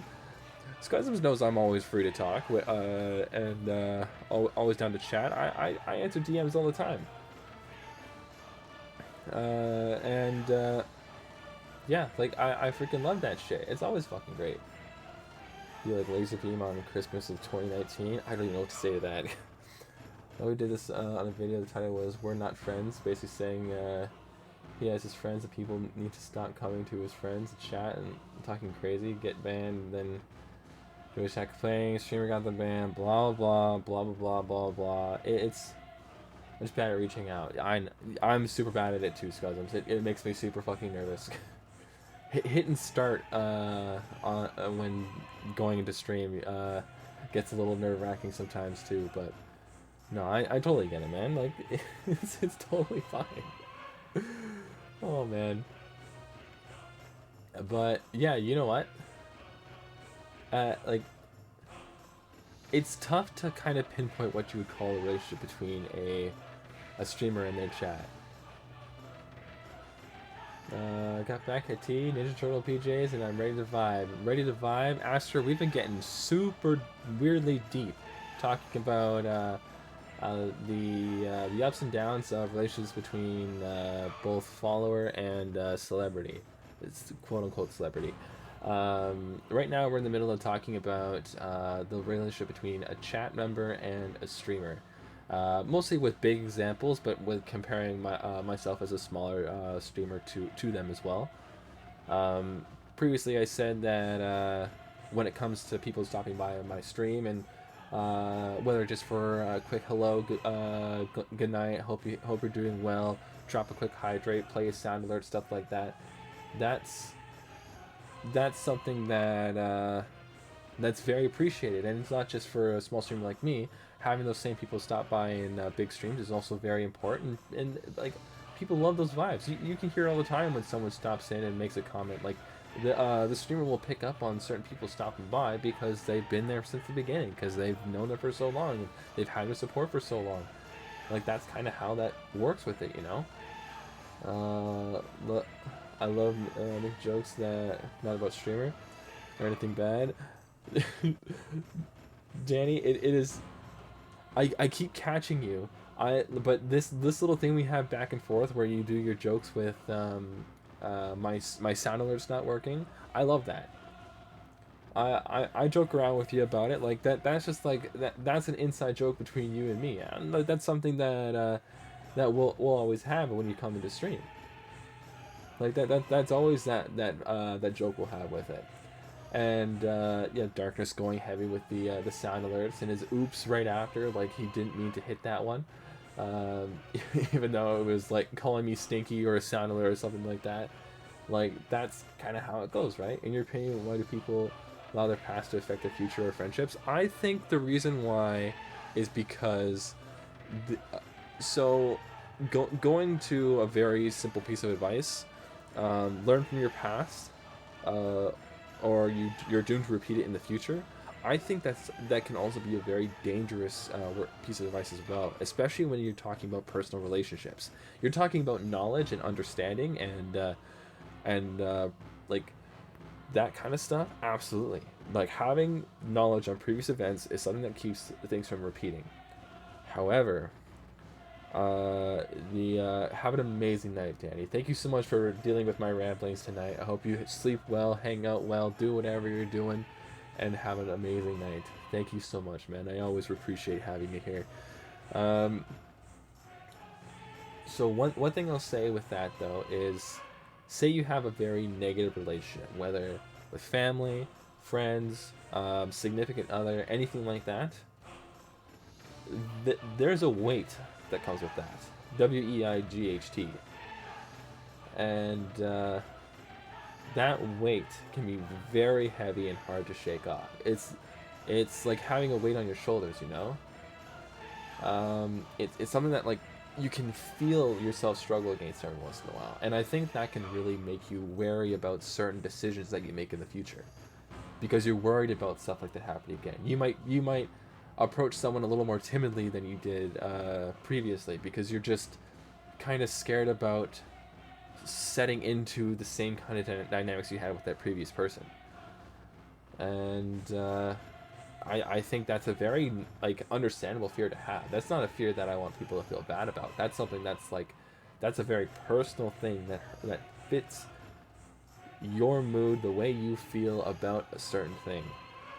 but there'll always be people around to support you in a way that's best for you as well. So someone will be there to pat you on the back, make sure you're doing okay, like that kind of thing as well. And it's kind of hard to find that trust in that person when you could have been going through some really rough times with someone previous, and that can be a very like big wall to make. But it's the advancement of those relationships over time that will help break those walls and open yourself up to who you may have been before, or to someone who you never were before.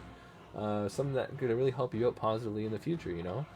I think they're scared to heal part of them because it forces us to face something that they've been running away from X amount of years. Print something isn't there instead of facing it. I think that's exactly it.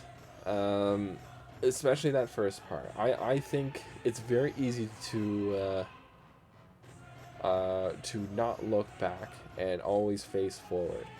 But when you don't take that second to understand why you're not looking back, then that's when things can get very just scary, because you basically put blinders on, and something you can't see left and right, you can only see straight ahead. But that kind of clouded judgment creeps in, and it blocks you. It blocks you. It's very unfortunate, but it's also a very common thing that happens. It's not a new concept that people are just learning now. Okay, we're making some kind of progress now. Sorry, I like jumped right back into the game out of nowhere. I'm just. Ooh. Oh my God, more are still spawning.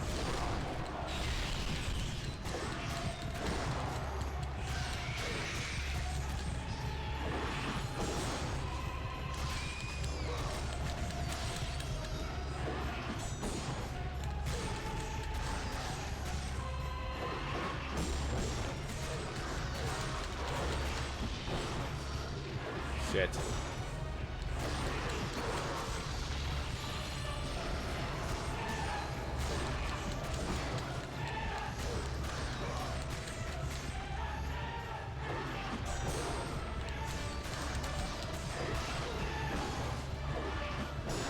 Okay, holy shit. Sorry, we are still supposed to be playing a game today, so we're just kind of jumping into it a little out of nowhere. Fuck. I apologize. You know what, Scuzums? Thank you so much for stopping by the stream. Thank you for your help as well. It's always a pleasure to have you here. You're always welcome. Of course, you already know that as, you know, being a mod. It's always amazing to have you here. Have an amazing night. Here's one more dab for you on your way out.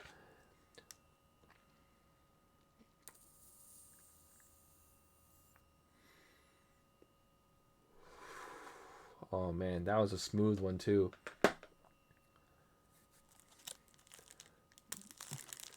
Sorry, I'm also eating a chocolate bar. I get childhood trauma is real, but how do you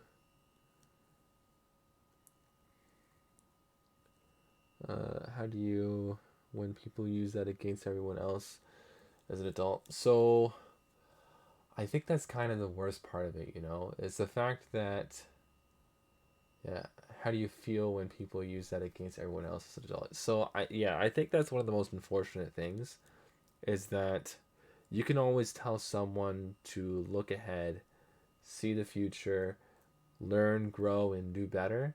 There's a lot of people that don't want to do that. And in a lot of cases, not all of them, but in a lot of cases, it's the person that inflicts the pain that's not willing to look past their own troubles and stuff previously. And it can lead to a lot of very unfortunate events. But I think having a dialogue is honestly the best way to solve most problems. And I think it's a very important thing to remember in those situations as well. If you can't have that dialogue, and you have to make a tough decision to help you, to be there for you, to make sure that the person that you're supposed to care about the most is safe.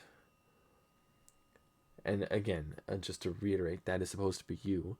To make sure that they are safe, you have to make that tough decision.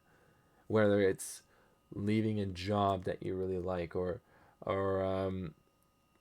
like if you find yourself in a position where you really can't like grow out of your shell that you've been placed you placed yourself in for who knows how long, it's very unfortunate to have to be the one to it kind of sounds like fucking bad advice when I say that, because it makes it sound like you're still running away. And there's definitely a lot more people out there willing to listen, help, and explore other ways of helping you. And for instance, with that work one, there's always people that are able to help out in that situation. Um, but it's also a very tough situation to be in as well, because who knows what's going on with that exact workplace you're in or whatever, and how they solve their issues. You don't know. Um, but I think it's very important to always think of, and this is going to sound very selfish. I've had this conversation before. It's been a very long time. It's a very selfish thing to say, but in a lot of cases, you have to look out for number one, and that's supposed to be you. It's something that sounds very bad, so I'm going to give a little bit of context to it. Um, when when you're on an airplane and you watch those stupid videos that go on way too long, going over the same safety tips, and when you like find the exits, blah blah blah. There's one very important thing in there that they make sure you know, and it's when the plane is like when a plane's going through some crazy ass shit and the masks fall down, you secure your mask before you help anybody else. You have to put your mask on. It doesn't mean you have to ignore the person next to you who needs that help, but you need to be able to understand that you also need help as well. You need to make sure that you need to watch out for yourself when you can. Um, and I think that's a very important thing to remember. To put your mask on first, basically. Uh, if you can put your mask on first, then you can help a million people afterwards. As long as the stupid cord attached to those masks is long enough, you can help a million people at once. But you have to make sure you put on your mask first. It's sounding like I'm talking about like regular face masks. I'm still using like the airplane the airplane question or airplane thing example I was doing. Sorry, I'm still trying to open my chocolate. Ooh. Yeah, I think it's very important to be able to understand that you need to be able to help yourself in those times where you put others ahead of yourself. It like, of course, it's kind of human nature to try and protect people that you care about, but it's also in a way human nature to ignore your own well-being for that other person as well. And I think that's a very dangerous thing to do. In a relationship, yeah, exactly, right? In a relationship, and this is something that's also very important. You are not one half. You're not one half. You're not finding your other half. You're not one half of something. You are a whole. You are a whole person. You're a whole you. You're not missing anything. You have everything about you that makes you who you are. You are whole. And when you find that other person in your life, they will understand that because they are also in their own way whole.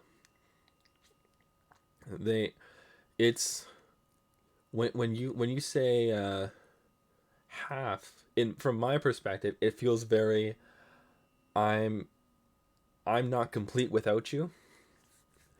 And I think in that sense, sorry, we're supposed to be playing God of War today. We wanted to make progress today, but now I'm getting weirdly deep. When I think it's very important to respect the fact that the people in your life are their own people, and you're your own person as well. Like, and they're a part of your lives. They're a part of who you are, to an extent. But you're not missing something when they aren't around. You are still yourself. So it's okay to think about yourself and care about yourself and do things for yourself. And like, you don't have to feel bad when uh, you want to take the night for yourself and just relax and be by yourself. And you don't always have to go to every party happening on the weekend. You don't always have to answer the call of your friend at 6 in the morning so they can, or not 6 in the morning, like 3 in the morning. You don't have to answer that phone call every single night because uh, they they need someone to talk to for that moment, because you might need something for yourself as well, and it's okay to take that moment for yourself too. I know someone who's very regularly getting phone calls from their friends, like every night, and their friend was going through some very hard times. It was a very difficult position for my friend to be in, because how do you turn away someone who's calling you in distress? Like, it's a hard thing to do. How do you turn away from someone who's asking for help, who's asking for someone to listen, to asking for someone who, like, just be there to help out? It's a super difficult thing to do. But when you're putting your own well-being at risk to help that person, it may not seem much. Losing an hour or so of sleep, whatever, man, not a big deal.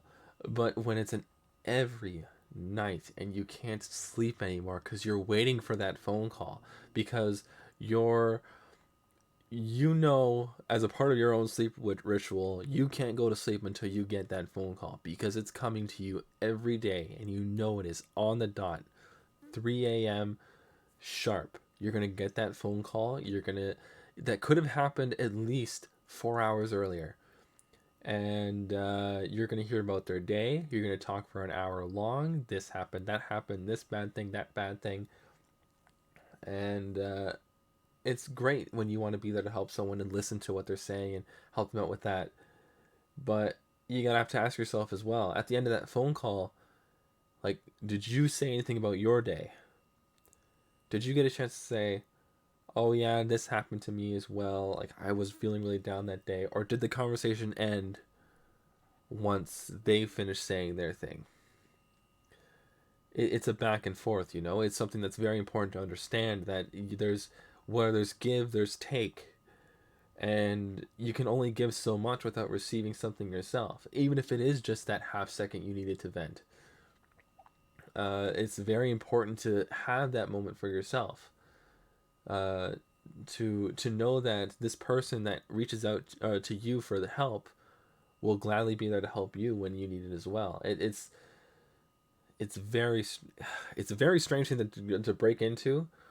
I'm like, and I'm really, like, this is really nice getting into these kind of deep topics. I do want to get into the game.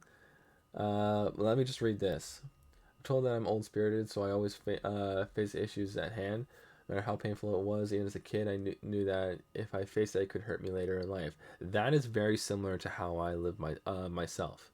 A lot of these examples come from my own experience, from my own past relationships.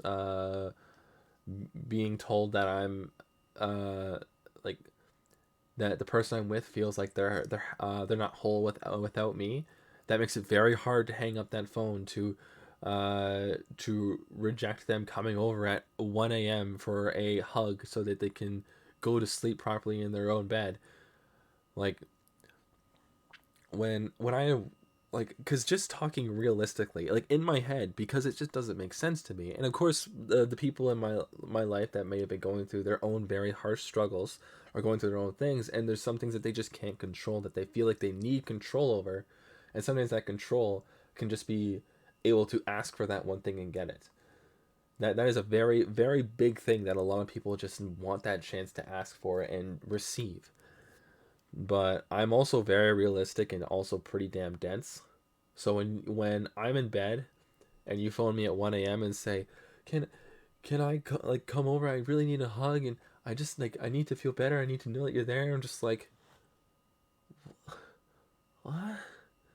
No." And then hang up the phone and go back to sleep. Like, It's not because I'm like upset or mad or don't care. It's like it's fucking 1 a.m. I gotta get up at 5 to get ready for work today. Like, let me sleep, please. Like it's more so that in my own situation. But I was just very realistic in that sense, and I think that's what kind of kept me grounded in those situations.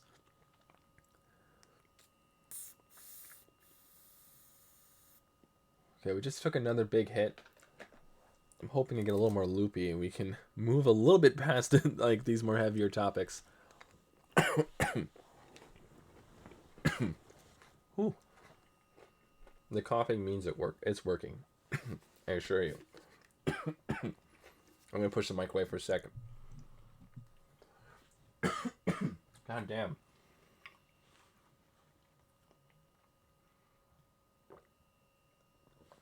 Whew. Good, I got that hydrate going. God damn. God damn. Let's jump into the game. Oh my god, these guys are so fucking in my face.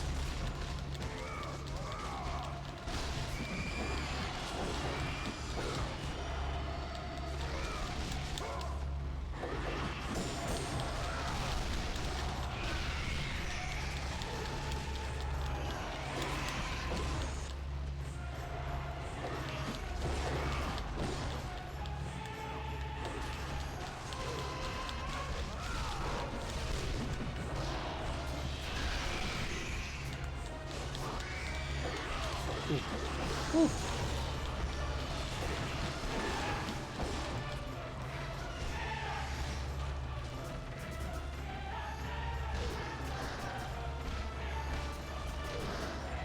I did not know I had this move.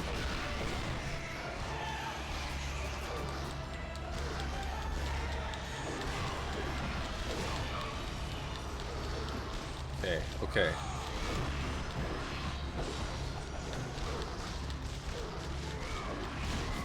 Whew, whew, whew, whew.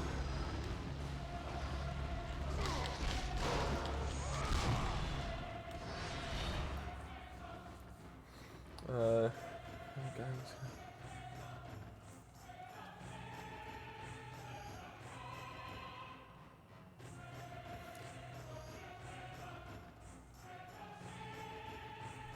Yeah, see, you know what? That's kind of a really big thing, right? Because in that situation is always obviously very different as well. Your own well-being could have been at risk in something like that. And so putting yourself first in that situation makes total sense, don't get me wrong. But having that need, and I don't think it's something like wanting validation for it as a person receiving that call. Having the validation to know that you're there to help them, and like they accept it, whatever. Um, like I think that's something entirely different. I know you're not bringing that up. I'm just like thinking in my head right now. I think in reality really it really just comes down to the person in question really wanting someone to just listen, and that with the guy getting mad and just bouncing, that's fucking weird. What the hell? Um, but yeah, in a lot of cases, it's something that can drag on for a long time. And once you say yes once, it's hard to say no after that. He was either drunk, high, or a mix of a number of things, but the fact it was 4 a.m. seemed off. Oh yeah, exactly. Yeah, that's kind of the biggest red flag with that there. See, with me, when I received those phone calls, it was never anything like that. It was always um, the overall just sadness or depression of the person that was like taking over, and kind of like, this is so weird because I don't know much about depression. It's not something that I've battled with or fully understood. It's things that I've like looked into to try and understand, but it's not anything that I've actually like full on like knew about. It's not something I'm very well versed in. So again, when it comes to a lot of things, I come across very dense when I say certain stuff. Um, but it felt after a while, because of course you end up saying yes to it a couple times. Fine, you can come over, but like I gotta go to bed, and like it just it becomes too much, and then you say no, and then you kind of get that relief from saying no, but that weight of just I said no, what's gonna happen next? It's this sounds so shitty to say, and I feel bad even suggesting it as well, but it's a way of using a depression to keep people close to you, because then you, because this is something that someone close to me struggled with as well, and it's very upsetting to hear that they are going out of the way to help this person, but like I said, when they need help with something, when they wanted something, when they wanted to talk about their day or say blah blah blah whatever, they never got their chance. And because it's always been about that other person, it's so difficult to work with, to work on, to understand yourself, even as the person listening. It's so hard to understand. Like it's he was fine, wanted to talk to him, but that was a red flag. That was a crazy red flag, goddamn. And I think it's a very important give and take. It's something that doesn't really get talked about too often. I think, but I mean, yeah, I've been in situations like that too, where I will talk about how bad my day is, and by the time the conversation's over, like I'm comforting them as they're like in tears, and it's like all that happened to me today was like a guy was a little annoying when he walked into to my work. Like that was it. And, like I even like laughed a little bit, and now like an hour later, like I'm my whole day's on pause now because it's circled back to the other person I'm trying to talk to vent to relax and like just talk to in general. Like it's a big struggle of knowing when to kind of cut them off. It's something that I've definitely struggled with previously in a relationship as well, and like it's something that I had to end like cold turkey, and it was very difficult living with the fact that I did that, because I didn't know what was going to happen. I was scared as to what would happen, but I knew if I let things drag out, it was only going to get worse and more difficult. No matter how good it might have seemed in the future, it's the build up to get there that was just so difficult. Yeah. How do you feel about people who have victims mentality nowadays? I think there's one way to look at it that might seem a little too harsh, but in this day and age, and this, oh my god, I sound ancient saying that, for fuck's sake, I swear I'm only 25. In this day and age, when mental health is something that's seen as a huge, gigantic issue. The mental health of people is such a hot topic, important issue that people are like fully jumping in on. Yes, this is important. We need to talk about this. I think it is very easy to get the help you need from people who are willing to help you.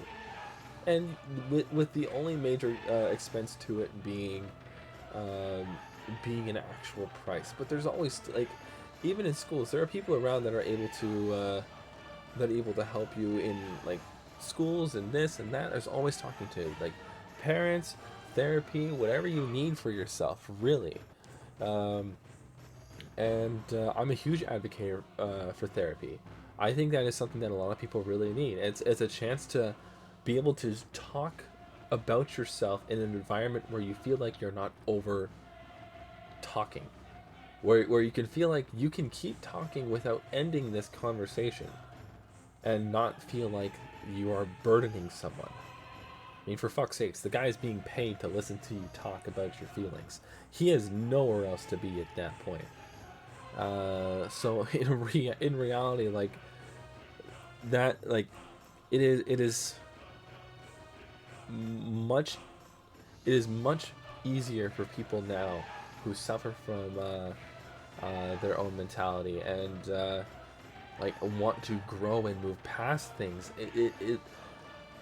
It is so much better for those people. And now, up to personal standards with it, everyone has their own struggles. Everyone has their own things they have to work through and understand. So everyone has their own levels of dealing with their problems. But again, like you can actually feel like you're in a safer space now. Like you can actually like look at something and be like, yes, I feel better about this. I feel good about this. I can talk about this. I can understand this better. You're not forced to sit there and like just wonder what's wrong. You can actually find an answer to your problems. And I think that's one of the biggest things is that years ago when you had this pain in your head, you just couldn't move past it, and everything keeps you down and you don't know what's going on. You're not just sitting there thinking the guy next to you is thinking the same thing. You're sitting there thinking, maybe I can do something about this. I think not understanding that this is something that stands out from the crowd. You're able to attack it. If it's got a name, you can fight. Like you can fight it. If it's got a name, then people know about it and you can fight it, and you can win against it. Like it's exactly that, and I couldn't be more happy for people going through this kind of stuff. I think that is super good for them. And I know a lot of people in my life that will advocate for therapy as well, but won't do it themselves, even though they know they need it. Someone else I know, they stopped going to therapy because they thought that it made them feel like they weren't healing. But in the end, it just burdened them even more because now they lost that outlet. Because they forced themselves to lose that outlet, thinking that it was going to help them more. But having that person to rely on, it's important. It's important. It's super important. Now I'm going to eat a little more chocolate. And also kill some things. I'm sorry, I hope that answers your question. Now let's jump into it.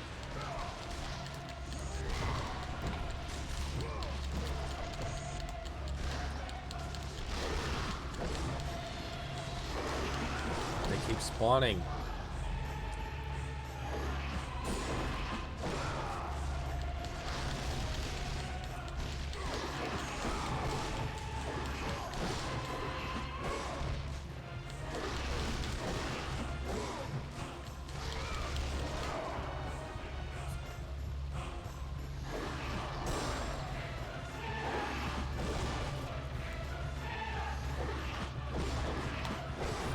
Fuck.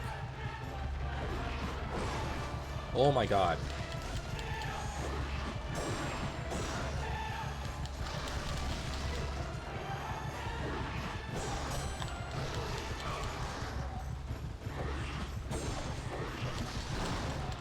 Shit.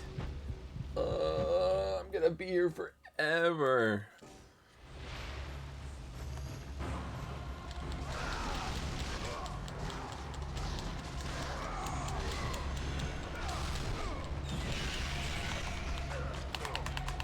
Fuck, man. Why?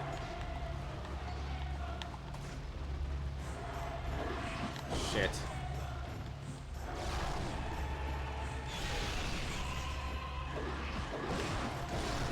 Like, I can't get into these chests because there's too many guys around here. I can't time these stupid bats either.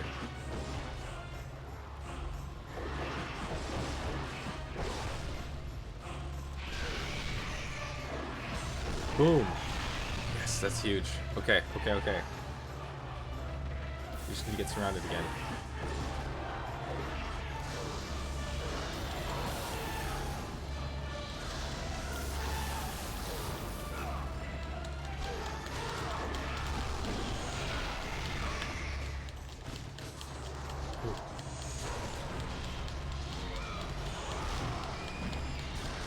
Oh my god. Yes, of course, Aster. I don't mind you asking any question. That's, I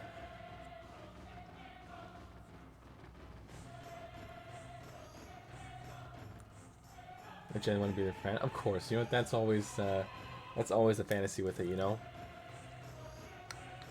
How was your day? My day was spectacular, Aster. I'm so sorry you jumped into such a heavy conversation. Oh my god, my day was great. I got up at a decent time, made it to work right on time, had a meeting that felt productive, did work that felt productive, got to train a new guy who's just so fucking cool, and I went to the stores that I like to go to, held off on buying stuff because I'm gonna be going out again tomorrow, and overall just had a splendid day. It's been spectacular.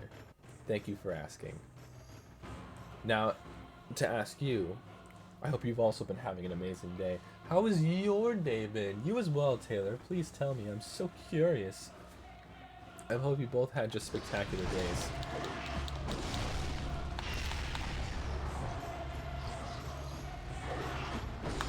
Holy shit. Ugh. Ugh.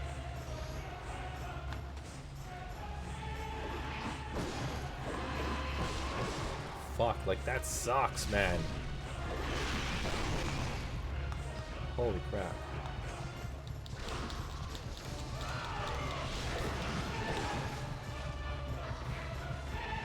Nothing special.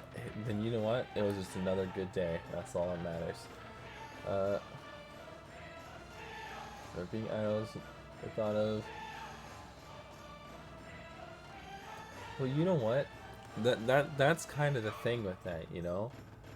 I think there's also a level of understanding that most famous people have, and it's that these people that come up to you, they just want you to acknowledge them for even half a second, man. Of course, people have their own rules and stuff. I'm not saying like every person that won't take a picture with you is a piece of shit, but when you see a guy out with his family, and you also saw him in like a movie last week, leave the man alone. He's out with his family, he is doing his thing, whatever. If you run into him at a bar, and the guy is just like chilling and having a good time, fucking go up to him, take a picture with him, sing some karaoke together, have a good fucking time. Small victories count, so washed a load of clothes. Fuck yeah, I can't wait. I'm gonna be washing all my clothes tomorrow. Be washing my my sheets and stuff tomorrow. Flipping my bed around. Oh my god, it'll be great. I started like spinning my mattress because I have a queen size mattress, so I sleep on one side, and the other side kind of goes in the corner, and I put like pillows and shit there. Yeah, so I'm gonna spin the mattress around because I kind of made a divot, and oh, I can't wait. I can't wait. It'll be so nice. It'll be so comfortable. That'll be so good. But yeah, I think there's a level of understanding when it comes to that stuff. There are some actors out there that have been treated like total shit by people trying to invade their personal space, and I totally understand the hell that they've gone through. Well, not understand it, but I totally understand their reaction after going through that kind of hell. That just sounds awful. I'm not going to fault anyone for being overly anxious when someone runs at them with a camera and screaming, "Oh my god, I saw you in this movie, I love you in this movie, please come hang out with me, let me buy you a drink, blah, blah, whatever." Nah, dude. What the hell, man? That's crazy. Ask me for an autograph. If I say, "Sorry, man, I'm kind of out with the family, I really appreciate it if, you know, we say this until, like, the next time we meet," or whatever, like, something like that. It's like, here, let me shake your hand, thank you so much, bye. That kind of thing, right? It's mutual respect.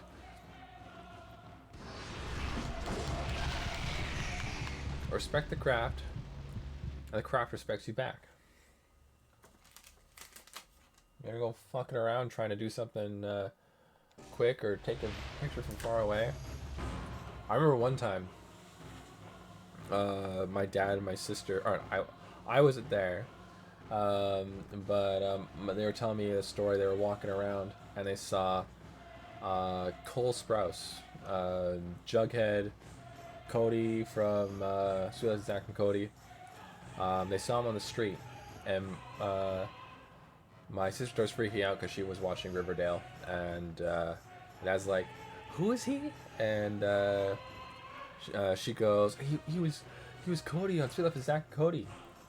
And my dad goes, "Really?" And he yells out across the street, "I love you, Zach!" And of course, my dad's like a like a big guy, deep voice screaming across the street at the wrong twin's name from the show. Fucking great, man. It's so funny. My dad's a nutcase. And my sister was embarrassed, that's for sure.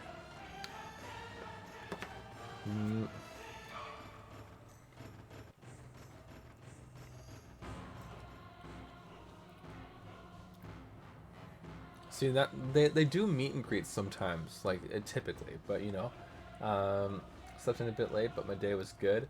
Oh, I am so jealous of you sleeping in. I gotta try and wake up a little bit earlier tomorrow because I want to go to the gym early, get back at a decent time, shower, whatever, and then Pokemon Crystal, baby. That's the plan, anyways.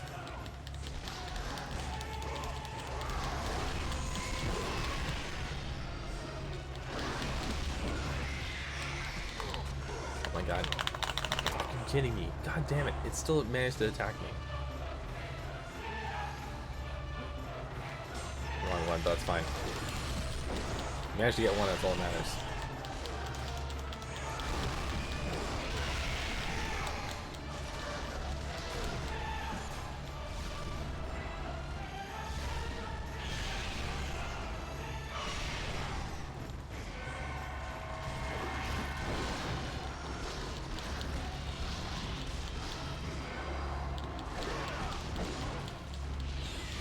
I was able to freeze a couple of them, so that's good.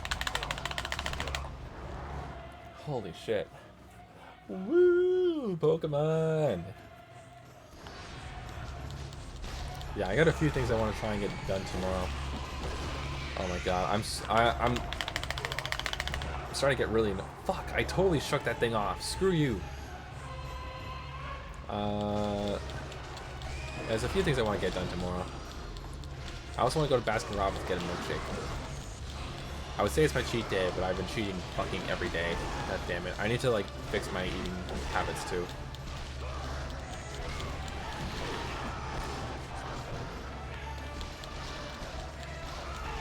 Hoping to get better about that soon.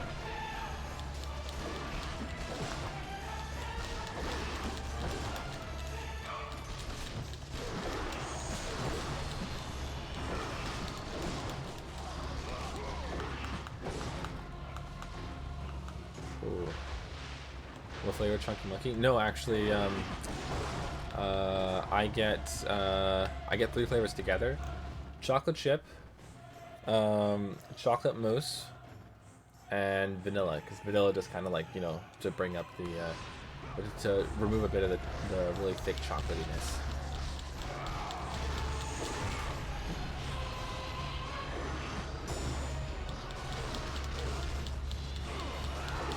Oh my god, they just keep fucking spawning.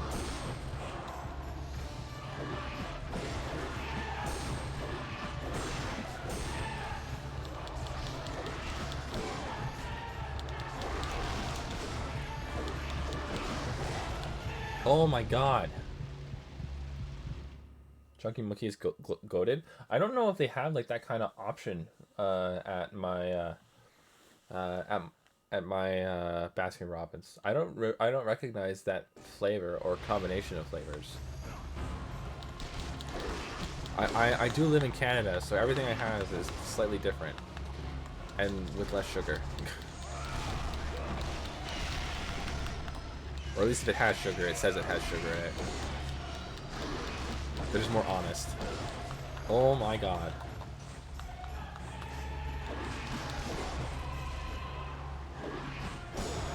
Like, I just can't stun these guys.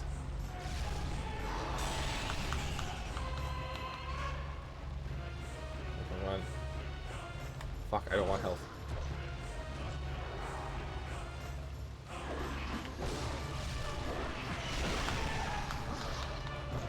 Oh god.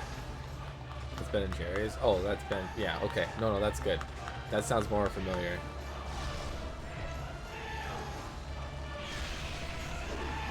Fuck.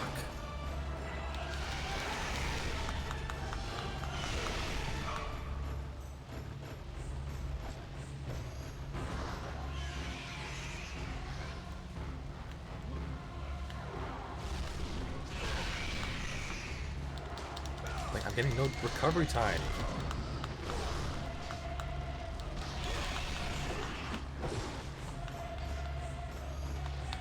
Ugh. Doing research on different cultures? For your game or just in general? 'Cause either way, that sounds awesome. I love doing that stuff.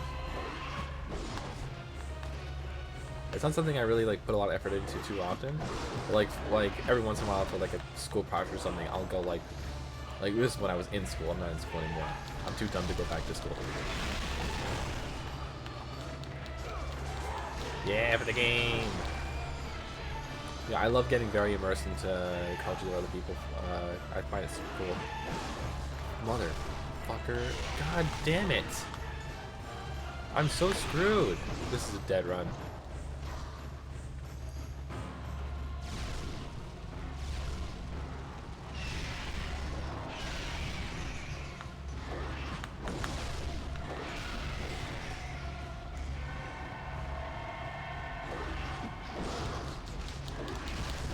What a waste.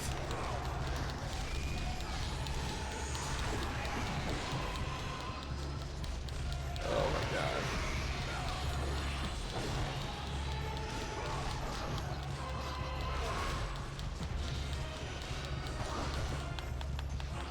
Holy shit.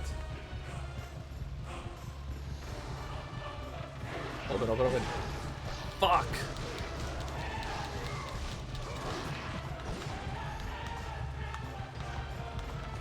I couldn't imagine doing a hitless run in this game.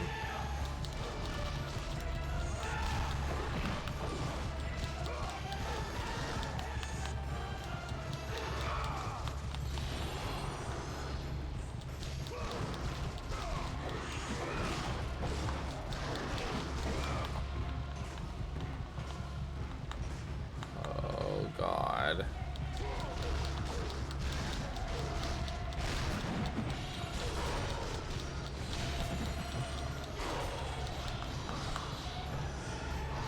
Holy shit, they respawned again.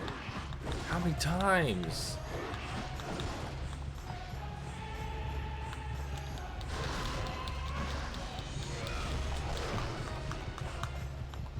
Fuck, I'm fucked. God damn it. People idolizing a certain culture of people like Koreans. I think that's totally fine. As long as the idolization doesn't come from a place of like looking down on or underappreciating. I feel like properly like understanding and researching and like wanting to be a part of a culture is really no issue. That I don't understand what appropriating a culture is supposed to mean when it could be something that you just like and you want to be a part of. I don't think there's anything wrong with that. I think going out of your way to be a certain way to think that you need to be a part of that culture is a whole other thing entirely. You can appreciate a culture while also just still being yourself or a part of your own culture or whatever. Like, I think one of the most common things you can kind of equate this to, and this is a very like goofy way of looking at it, be more like only liking the culture because it's a certain culture. I think that's almost like that. To me, that comes across as kind of redundant, and I know that's a weird way to look at it, but if you like a culture for that culture being what it is, then you just kind of like the culture. I like this culture because it's a culture that a lot of people like, for good reasons. Like you're gonna go into research about that culture in the first place. Like if you're saying you're a fan of it. Like I think if anyone learns that, and this is kind of a word example, if anyone learns that the person they're sitting next to is famous, they're gonna want to take a picture with that person because they're famous. And then when they go see their friends or come talk to their family, they'll be like, "Hey, I took a picture with a famous person. You know who this is?" Like it's not something you really ignore too easily. Like you're kind of like you will jump into that group to be a part of that group, uh, but being a part of that group doesn't mean that like it doesn't mean anything else really. I don't know. I don't think I'm explaining this one that well. Um, no, not easy mode. Fight, kill, destroy, mayhem.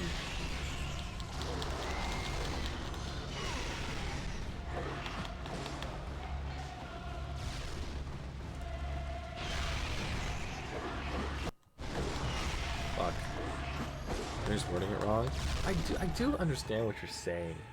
Like I understand what you're saying. To like something and to follow it almost blindly because it's just almost like a mob mentality kind of thing. I don't know. That's also kind of a weird way for me to put it. Only culture because it's certain culture. I don't know. This one's kind of stumped me. I'm sorry, Taylor. I'm trying to be. I'm not really on my game in the game, so I'm trying to be on my game in a few other places at the very least. Fucking, oh my god. I didn't realize until like the 10th death that I was coming in here at full health. Still can't believe that.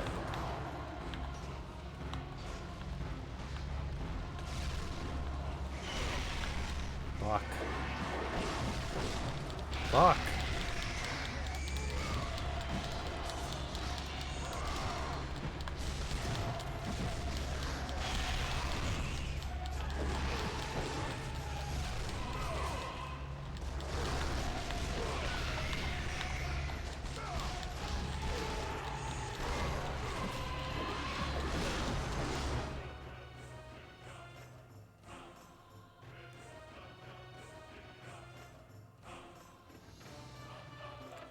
Read that message, please.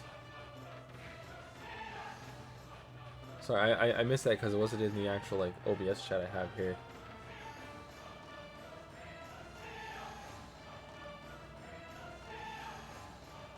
Yeah, it's just for the fun of learning.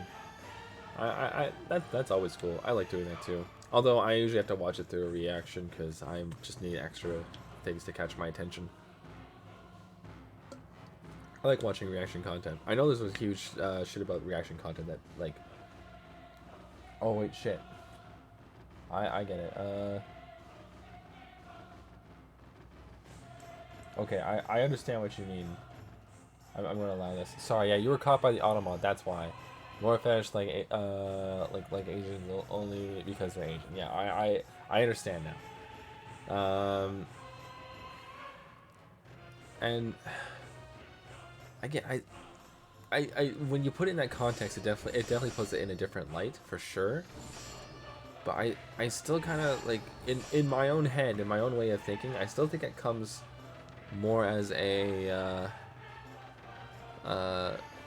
like a moot point because it still kind of comes from the same thing. Like I like them because I like them.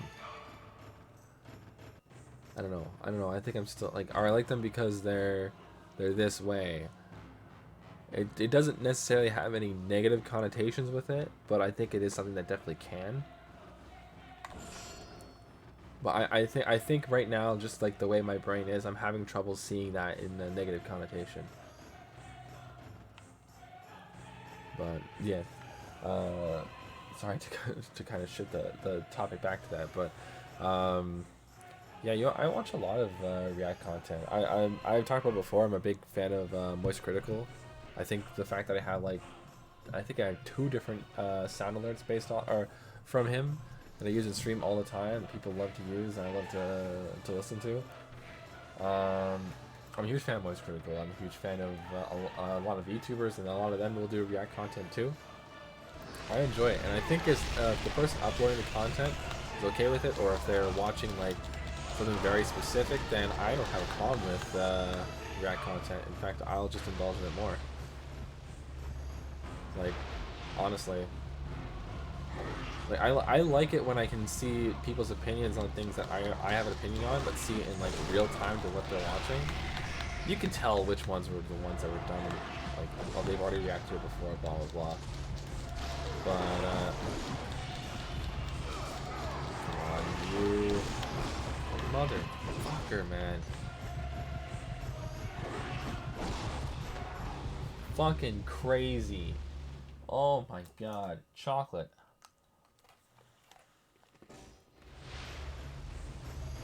It's Esper. Hi, Esper. How you doing?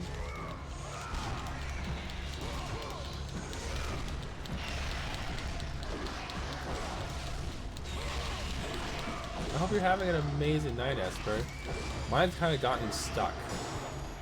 We've been in the same spot for way too long. Because this game likes to put me against a wall and then watch me struggle against said wall. It's 1-1.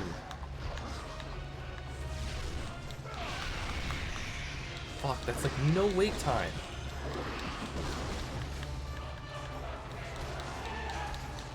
These bats are the worst.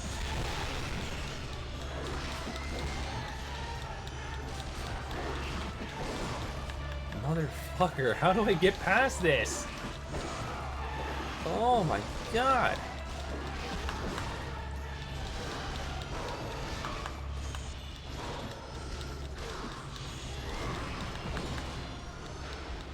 Shit, fell in the water.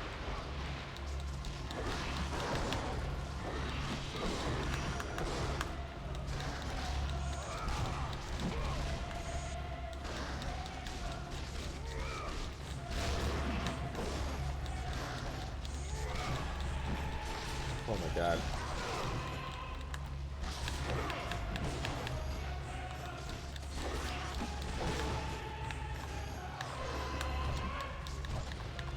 Oh god. I'm losing it. I'm losing it. They just keep respawning.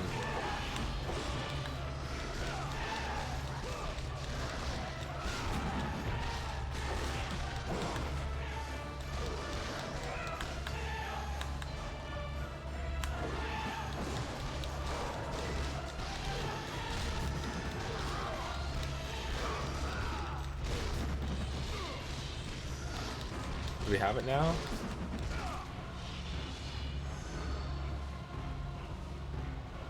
Oh my god, Esper, you are my good luck charm. Holy shit. Oh my god, we fucking did it. Esper, you're the freaking best. Always a pleasure to have you here, especially if you keep bringing luck like that. Heal my other wounds, please. Stop being green. How do I break through this now?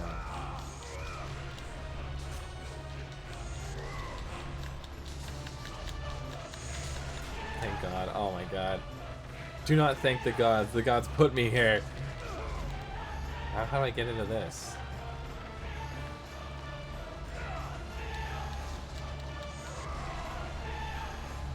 I don't know how it's so cool. Esper, you're cool.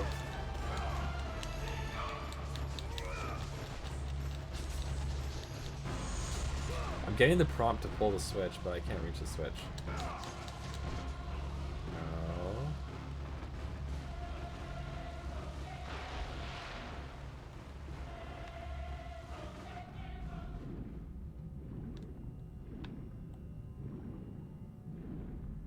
That's where I came from. Alright, so there's nothing else here. Oops. What the? Oops.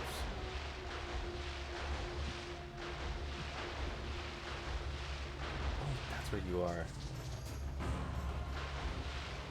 Okay, he fell into the water. Is he dead? Okay, he respawned. Okay, there we go. There was one guy that got caught on a wall.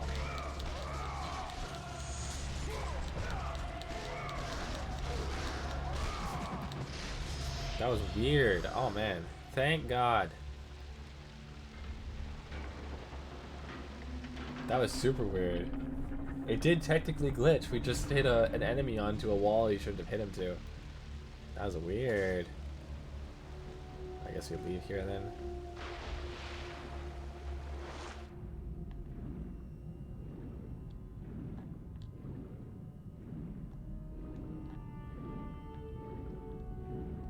Ooh. That is what I call progress. Oh shit, do I go in here? No, I do not.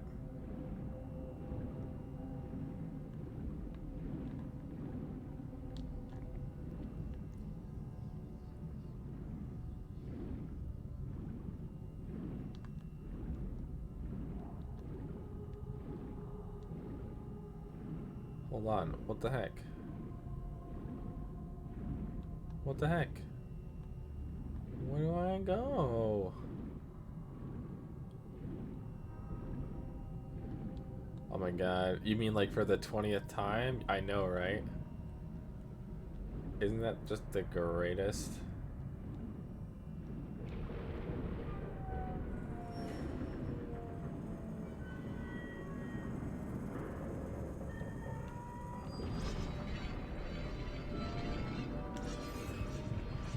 Damn.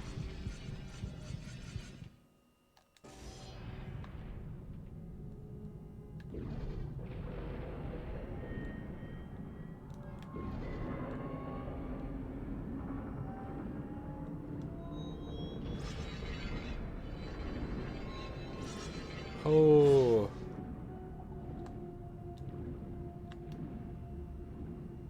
Oh.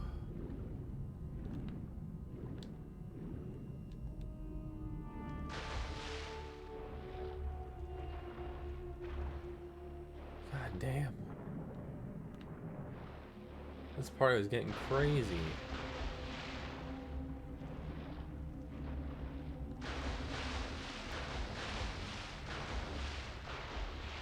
Okay, I guess I can just be up here for no reason.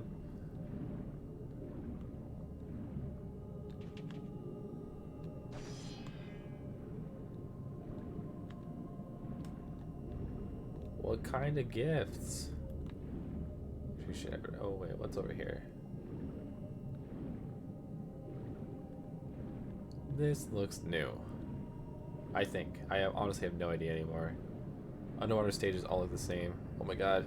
Safe spot. That is new. Oh my god. Feels so good to finally save after all that shit.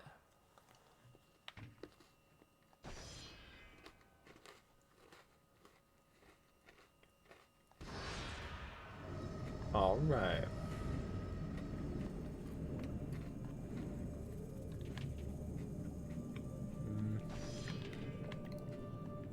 Cool. And up. Oh, never mind.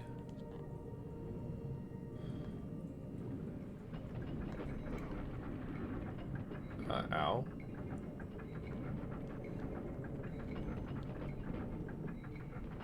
Shit. Ooh. Ooh, that's not good. That's gonna cause some problems.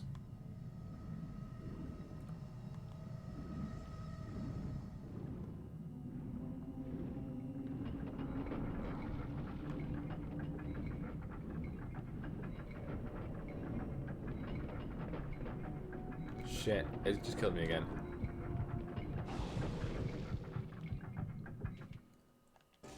Alright, alright, alright, alright, alright, alright, alright, alright, alright, alright, alright.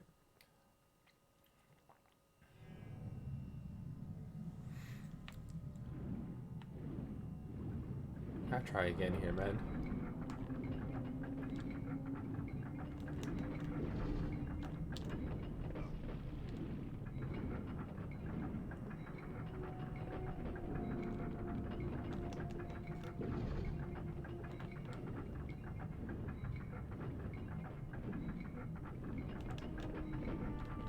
Fuck. How many characters do you think is good enough for a main cast? Um, I think anywhere between 4 to 7 people. The reason why I say 7 is because having that odd person can help either balance or disrupt normalcy in or normality in a group. Um, because you can have people break off into pairs and one person left behind, blah blah blah. I think odd numbers would definitely be the best when it comes to forming a crew, just because it adds that one extra layer of what happens when this happens and that happens and blah blah blah. Like it can always be a few different things that go into it. But yeah, I think 4 to 7 for the most part.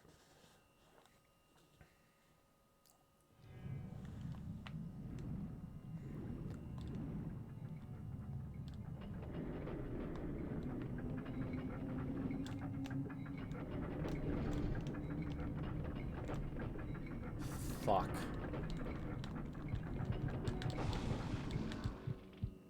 Oh my god. Yeah, no problem.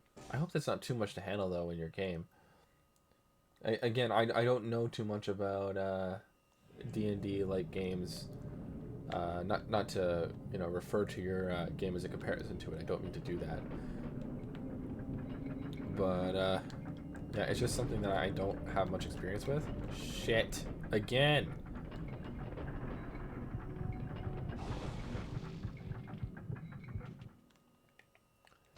But yeah, it's just something I'm not really well versed in. I don't know too much about D&D. I do like D&D from a network perspective. I think it's cool. I think it's something that can be a lot of fun. And I have people in my people I know people who really like it, and I can totally get that.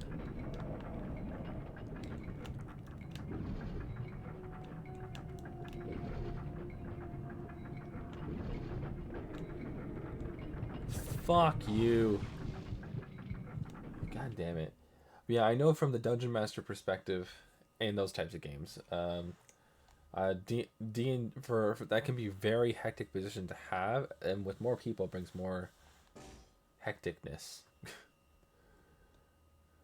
So maybe if you want to focus on smaller groups, because you said that your game's also good for solo play too, right? If I'm remembering correctly, which I hope I am.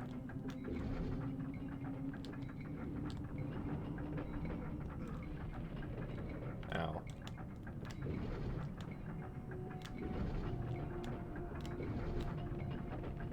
Fuck. Oh god.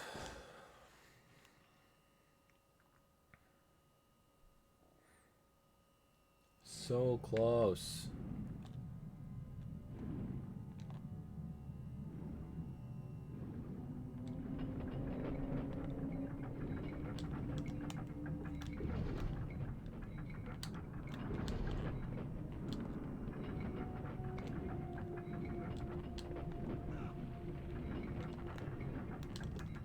Fuck, I did it wrong. I'm screwed.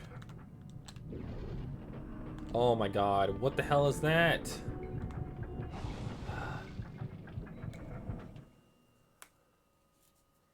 Oh, trying to build a group that founded the city. I see, I see. I thought you were talking about it from a player perspective. I see, I see. Because yeah, when you do something like that, it's always kind of cool to surmount into a a group, like a group name that works well for them. Fuck. Ooh.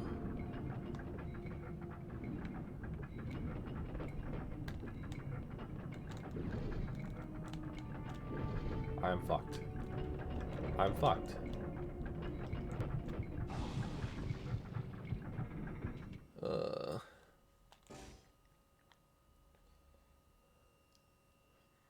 This is like, oh my god. Am I doing it wrong? I have to go down. Never mind. I'm not gonna go down.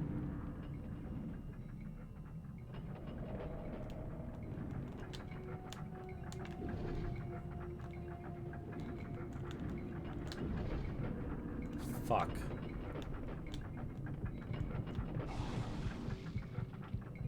Looks like I'm supposed to go down in that area at the very end.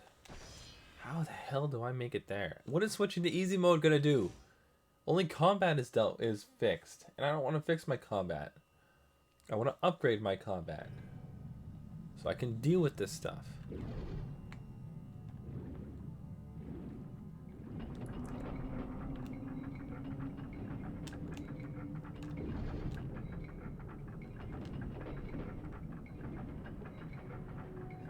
God mode? I am not doing God mode. Are you crazy? Have you seen me play a game before, Ty?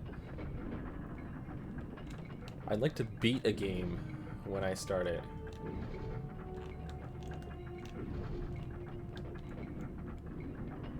Why aren't I going down?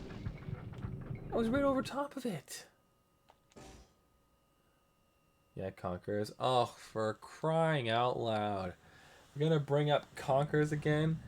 This month is for Kratos and female protagonists only. Or female player characters. Protagonists can mean a lot of things.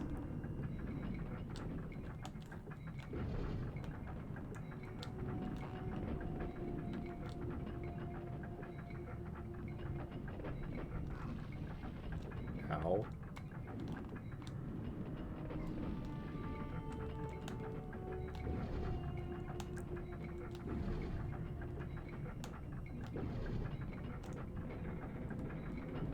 Why aren't I going down? What the fuck?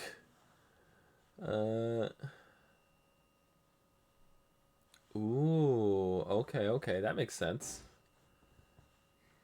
Making them the Grand Council.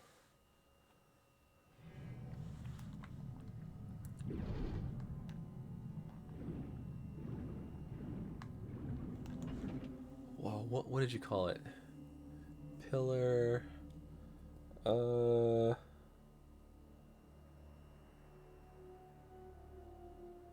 I'm trying to remember what you named your city too. Shit, I can't remember, Aster. I know we were talking about the name Pillar being involved, but now I can't remember if you actually said it did have Pillar in the name.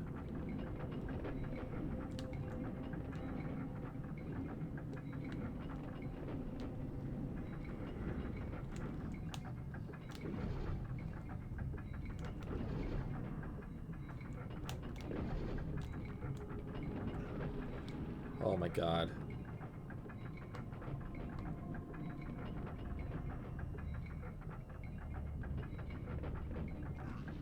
Gear, that's what it was, that's right. So sorry, I forgot. Oh, thank God. That's right, we were talking about pillars as in a name for like the hero group of the city. That's what it was.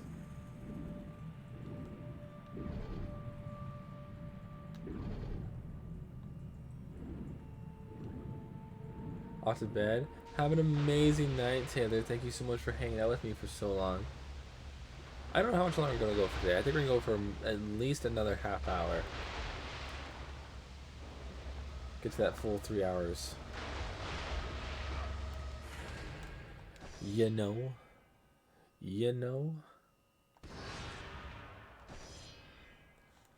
3:36 a.m. God damn. It's almost, it's getting close to 1 now. It's, 12:37. Holy shit. Oh my god. What the?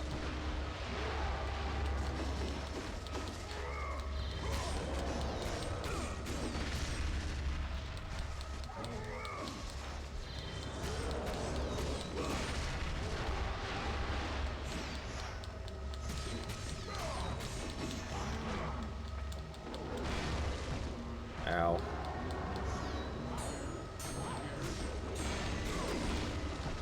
Holy fuck. Oh my god.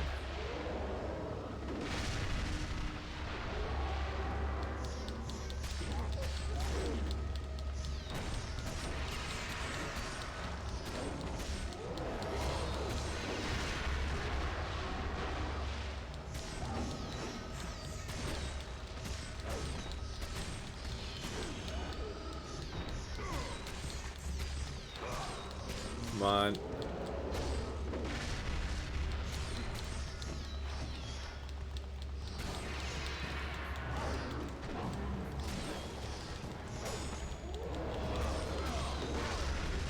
Ow.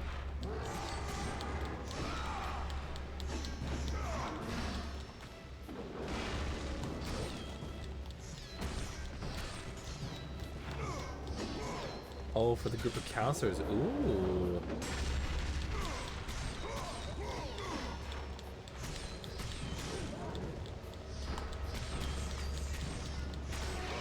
That makes sense. I think the biggest thing is having too many groups. Because I think that's one thing that a lot of stories can suffer from. Is when, so take a standard isekai for example. You have the hero.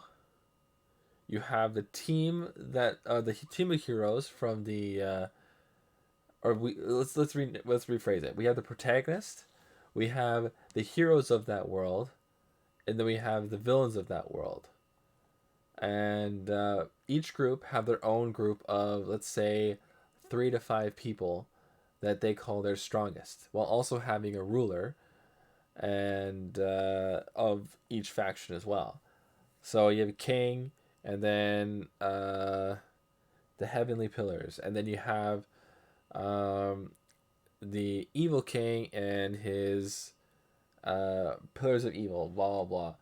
But then it turns out that you have a group of 3 people working under each pillar from both factions, and now you're like, what the fuck is happening? Now there's like 14 new characters I need to remember the name of. What the hell is this?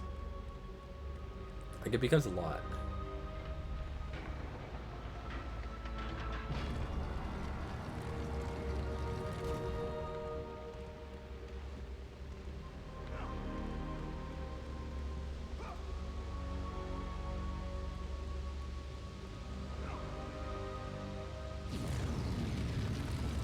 Oh, Jesus. It's a timer.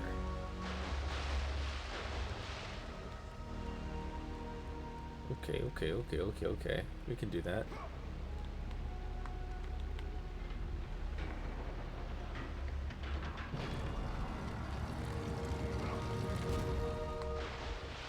Fuck, I already ruined it.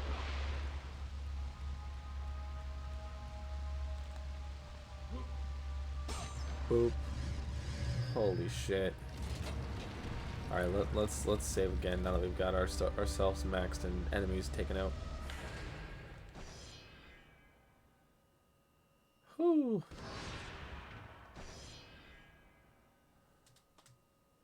Alright.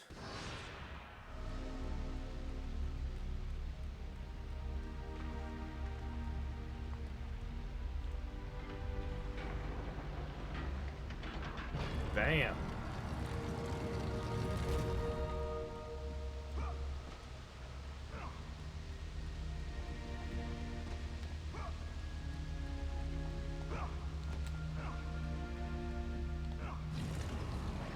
Whew.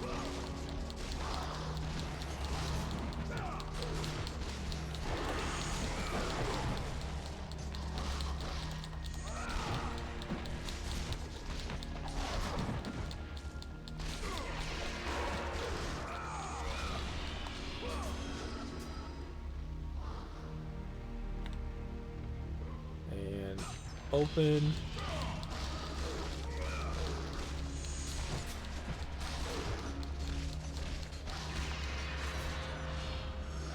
Nice. Whew. Oh man.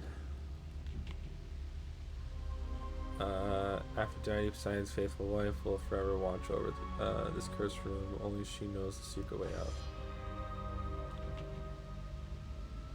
Just pointing downwards.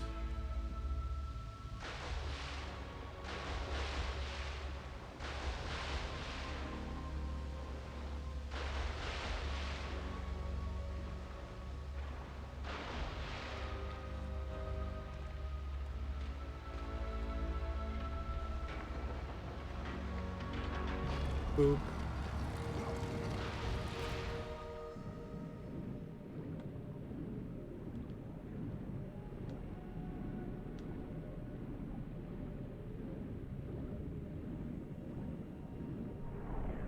fuck, I knew it. Sneaky bitch. Alright, let's go.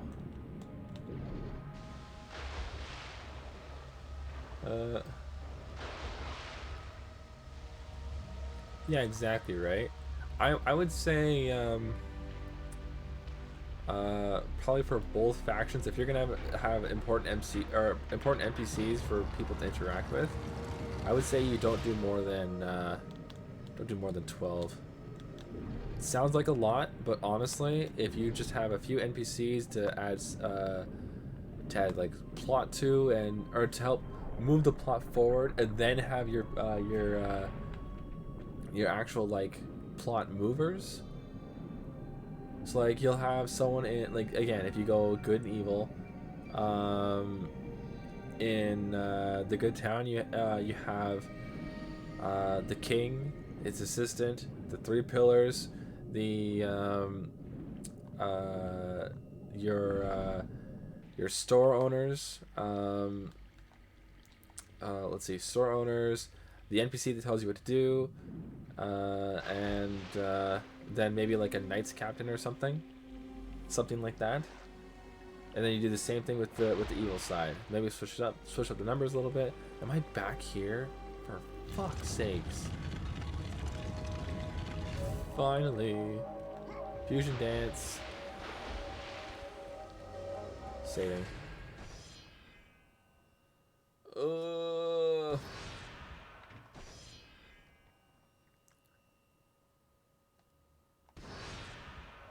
How many counselors? Yeah. I think if you're gonna do a team of counselors rather than a oh,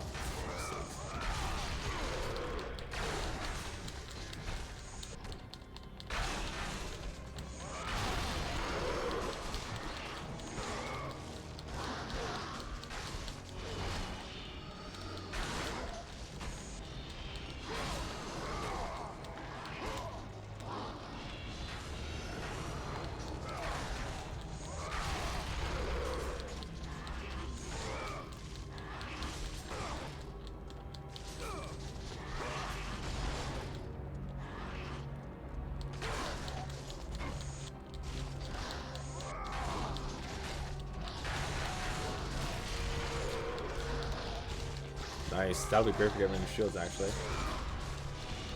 That move I did spinning in the air, that'd be gigantic. Huge. Because yeah, this move, I didn't realize it did enough tremor damage to actually like do what we needed it to do.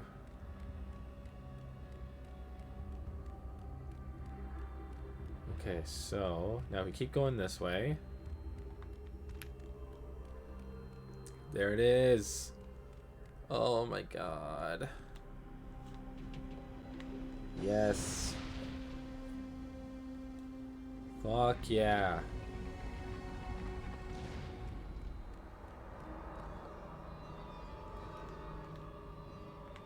My god, why is Dark Side in this game? Holy shit. That just looks terrifying.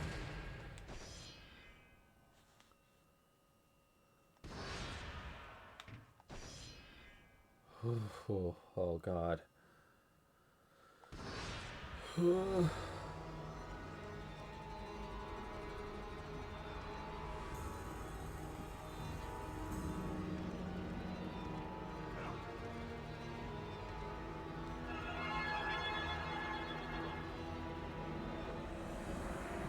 How did that do? Zeus bestows on you the gift of experience. May your abilities grow beyond the reach of any mortal or beast. Oh wow, holy shit.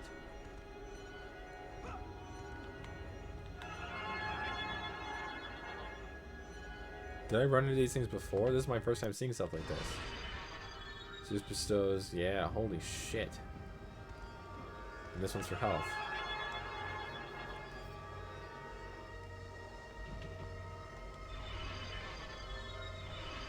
God damn.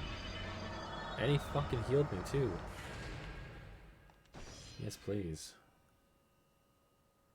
I wonder if I ran into any of these other rooms before. I honestly don't remember.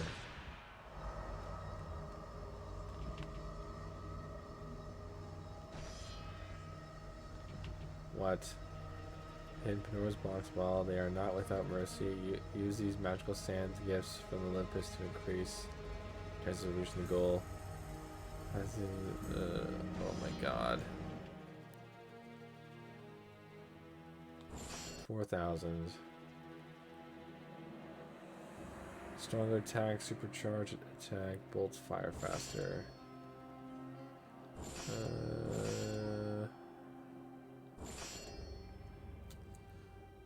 Bigger damage area, more power. I think I'm gonna hold this for now. Ooh. Again, I don't know what my last weapon is, and I want to make sure I get that at some point.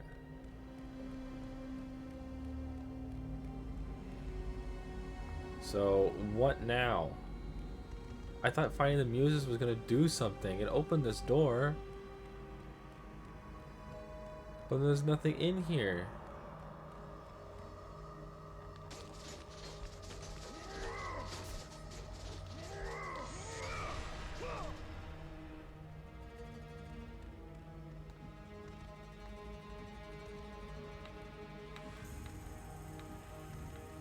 Zeus, buddy, you gotta give me something here, man. I don't know what to do. I don't know what to do.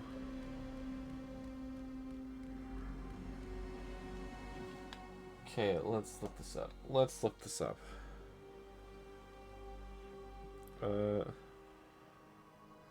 God of War Muses. Let's do 2005 Muse keys. A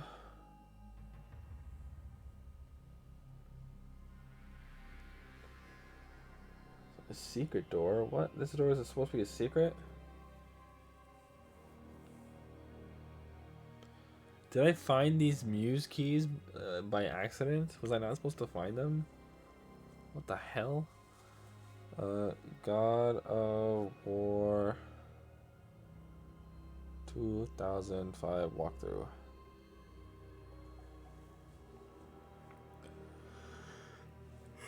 What are we in the middle of right now? What are we in the middle of right now?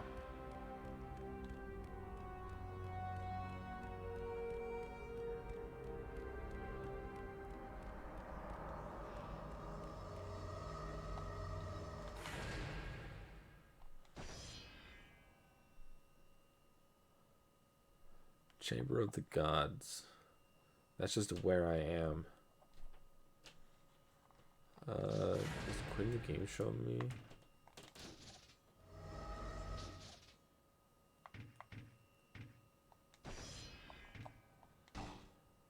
I don't know where I am, and I can't figure it out.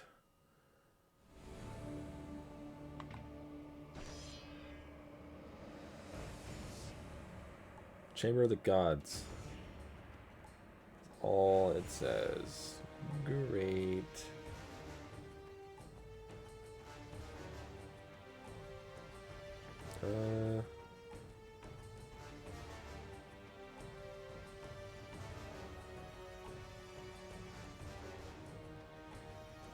Oh, I see, I see. Okay. No, I'm good, I got it.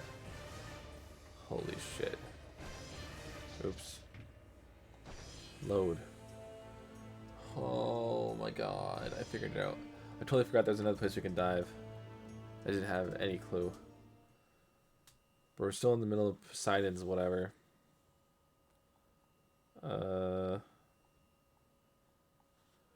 Challenge of Poseidon. And Challenge of Poseidon, there's still like 5 more things to do. Power 6 founders and Power 6 counselors, what do you think? Do you want to do both founders and counselors? Or are you saying, or do you think they should be the same thing? Maybe like, because this is for your science city, right? So for, with that being the case, maybe you have, maybe they are the founders of the city, the original forefathers of science. that kind of thing. I don't know. I don't know. Spitball in here. What am I doing?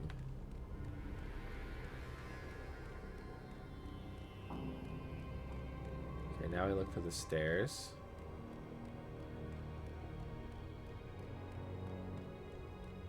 Now we keep looking for the stairs.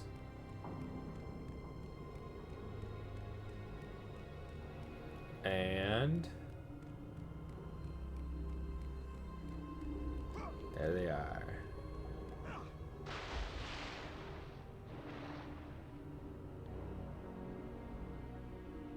Let's see if there's anything else down here.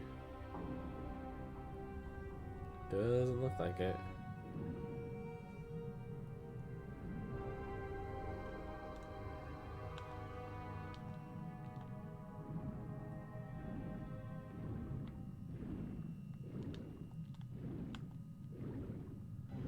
Ooh. Oh my god.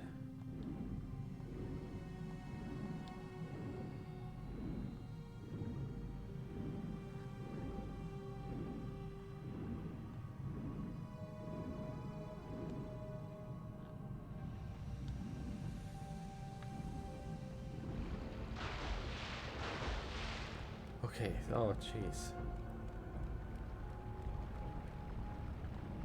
This game has me in a damn panic.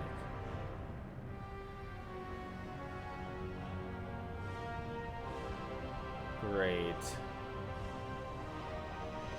Okay, okay. So, yeah, okay, that makes sense. I know how long ago those founders existed. And they're like the direct descendants of them, I assume?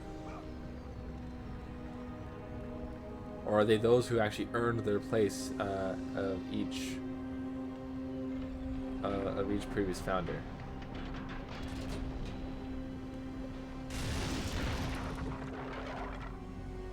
Jeez.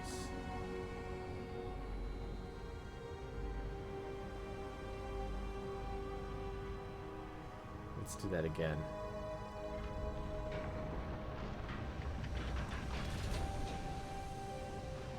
Bam. Okay, I think I gotta break that wall first. Break whatever this is. This seems like the challenge of Hades kind of stuff.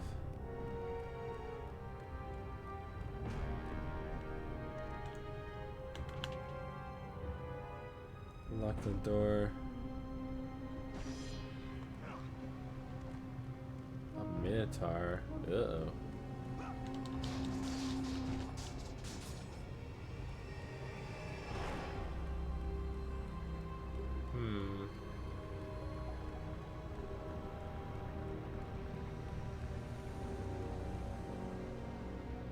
I guess I just keep firing. Rule of 3. I don't know. It's a video game. Video games always got the rule of 3.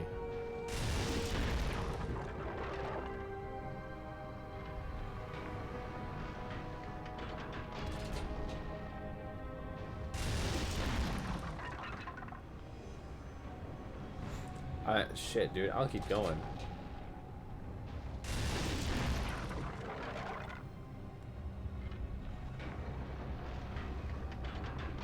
Bam.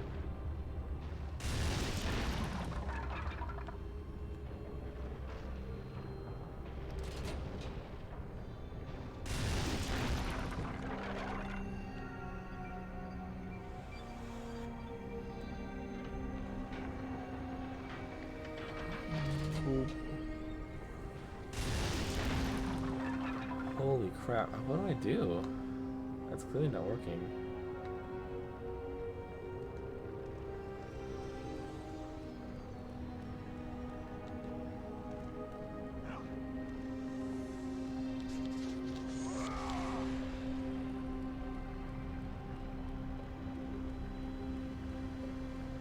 Huh.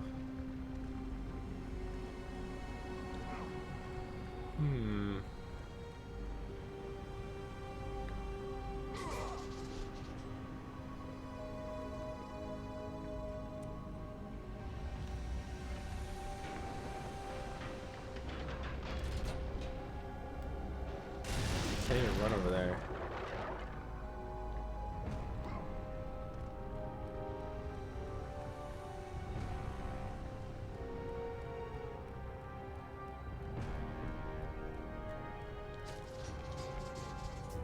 Okay, so they were chosen by the previous ones.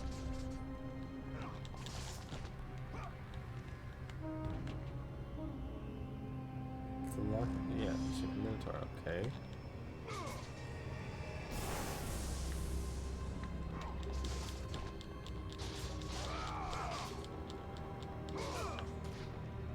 Damn it! How do I get in there? And see, that gives me like Legend of Zelda 7 Sages kind of vibes, and I like that a lot. I think it's a super cool idea, Aster.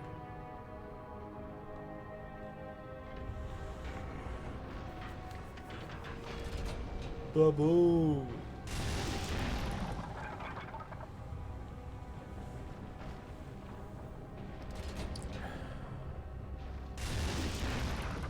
Baboom! How do I aim it down?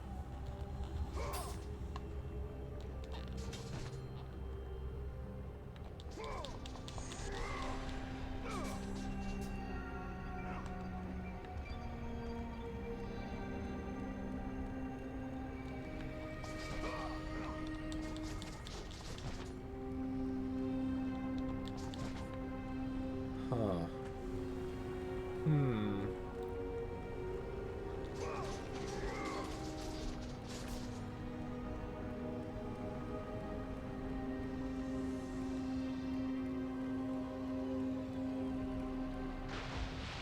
We're so close, but I just don't know.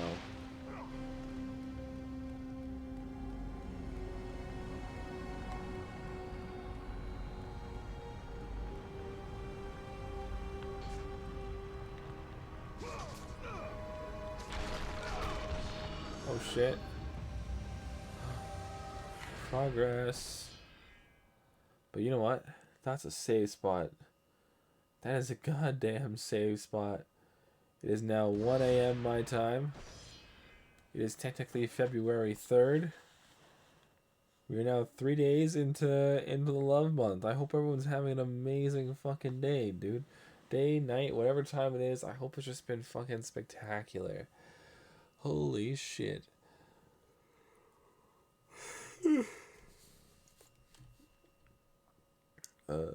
See ya. It's about 230 years since the city was founded, so there have been a good few groups of counselors. Ooh, I see. So you got a huge history with that. That's super cool. And the thing is, and this is obviously very subjective to how you prefer to make your town, but with that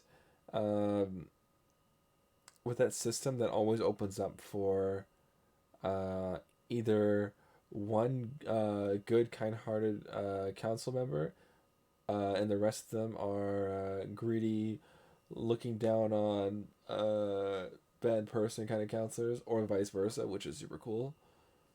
Focusing on the first one and the current one. Fair enough. I mean, those are the ones that matter the most, right? Typically, in those situations, the only ones that really matter are the first, the second to last, and the last ones. Because sometimes the guys from the second to last group will still be alive, and they'll be like, oh man, they're the real boss. Turns out this one here has been sacrificing other council members for immortality and Philosopher's Stone, blah blah blah, that kind of stuff. And he's been feeding off the magic power of the council. After tricking them into creating them a device that actually absorbs magic power. Blah blah blah blah blah blah blah, that kind of stuff. You know how it is. Or like you have it so that one of the council members has actually been on the council since the very beginning. He's been reappointing himself by secretly using magic, something like that. He's just been keeping himself alive for 300 years. You know, he's the big bad. That'd be crazy, crazy shit. Oh man. Oh, thank you guys for getting so deep with me on a lot of these convos. I know we don't normally do that too often. It's weird enough we did that in God of War. But oh, you know, I really like it when we get a chance to just chat, and I can get some of my opinions out there. But I want to make some things clear. I said a lot today, but I've also been very adamant in saying that I am currently stoned. I've spoken my mind about quite a few different topics, and I definitely said a lot of things that I do stand by. Um, but I do want to make sure that it is well known that I am currently inebriated. We have been having a nice time chilling, um, and it's all opinion based, really. Like there's I'm not saying any specific thing. If you have certain things that work better than you, than it would for others, then do those things, man. The only thing I say is take care of yourself, love yourself. Remember that out of all the people on your list that you want to make sure are doing well and living a good life, you got to be at the top of that one. Take care of yourself, and then take care of the people close to you. That's how it should be. Have an amazing night. Thank you so much. I love you all. Aster, you're always a delight. Super exciting talking about your game with you. I hope it continues going well. It's really excited to hear more plot stuff. I'd be very interested. Thank you for that hydrate, by the way. I really do appreciate that. Sleep well. Good to hang out with you. It's been great to hang out with you, Aster. It's always super fucking good. I hear just because I can still barely move. Doot, doot, doot, doot, doot, doot, doot, doot. For anyone who might be interested, we're playing Pokemon Crystal tomorrow. If you'd like to suggest some nicknames, tips, tricks, and other things, you can go right to my Discord and do exactly that in the designated channel. I'm super excited to play Pokemon Crystal tomorrow. I'm hoping to be playing a little bit earlier, but I am going to the gym, so we'll see how that goes. I also want to make sure I prep some meals before I do start streams. So I'll probably be making like a big lunch so I can have that for dinner as well. I hope everyone has an absolutely spectacular night. Thank you so much for hanging out with me. I hope I get a chance to hang out with all of you again tomorrow. We've had quite the amazing group of people stop by. And I can't wait to see you tomorrow. I hope you'll all have an absolutely amazing night, and I will see you then. Now, to say my weird way of saying goodbye. Goodbye, goodbye, goodbye, goodbye, goodbye.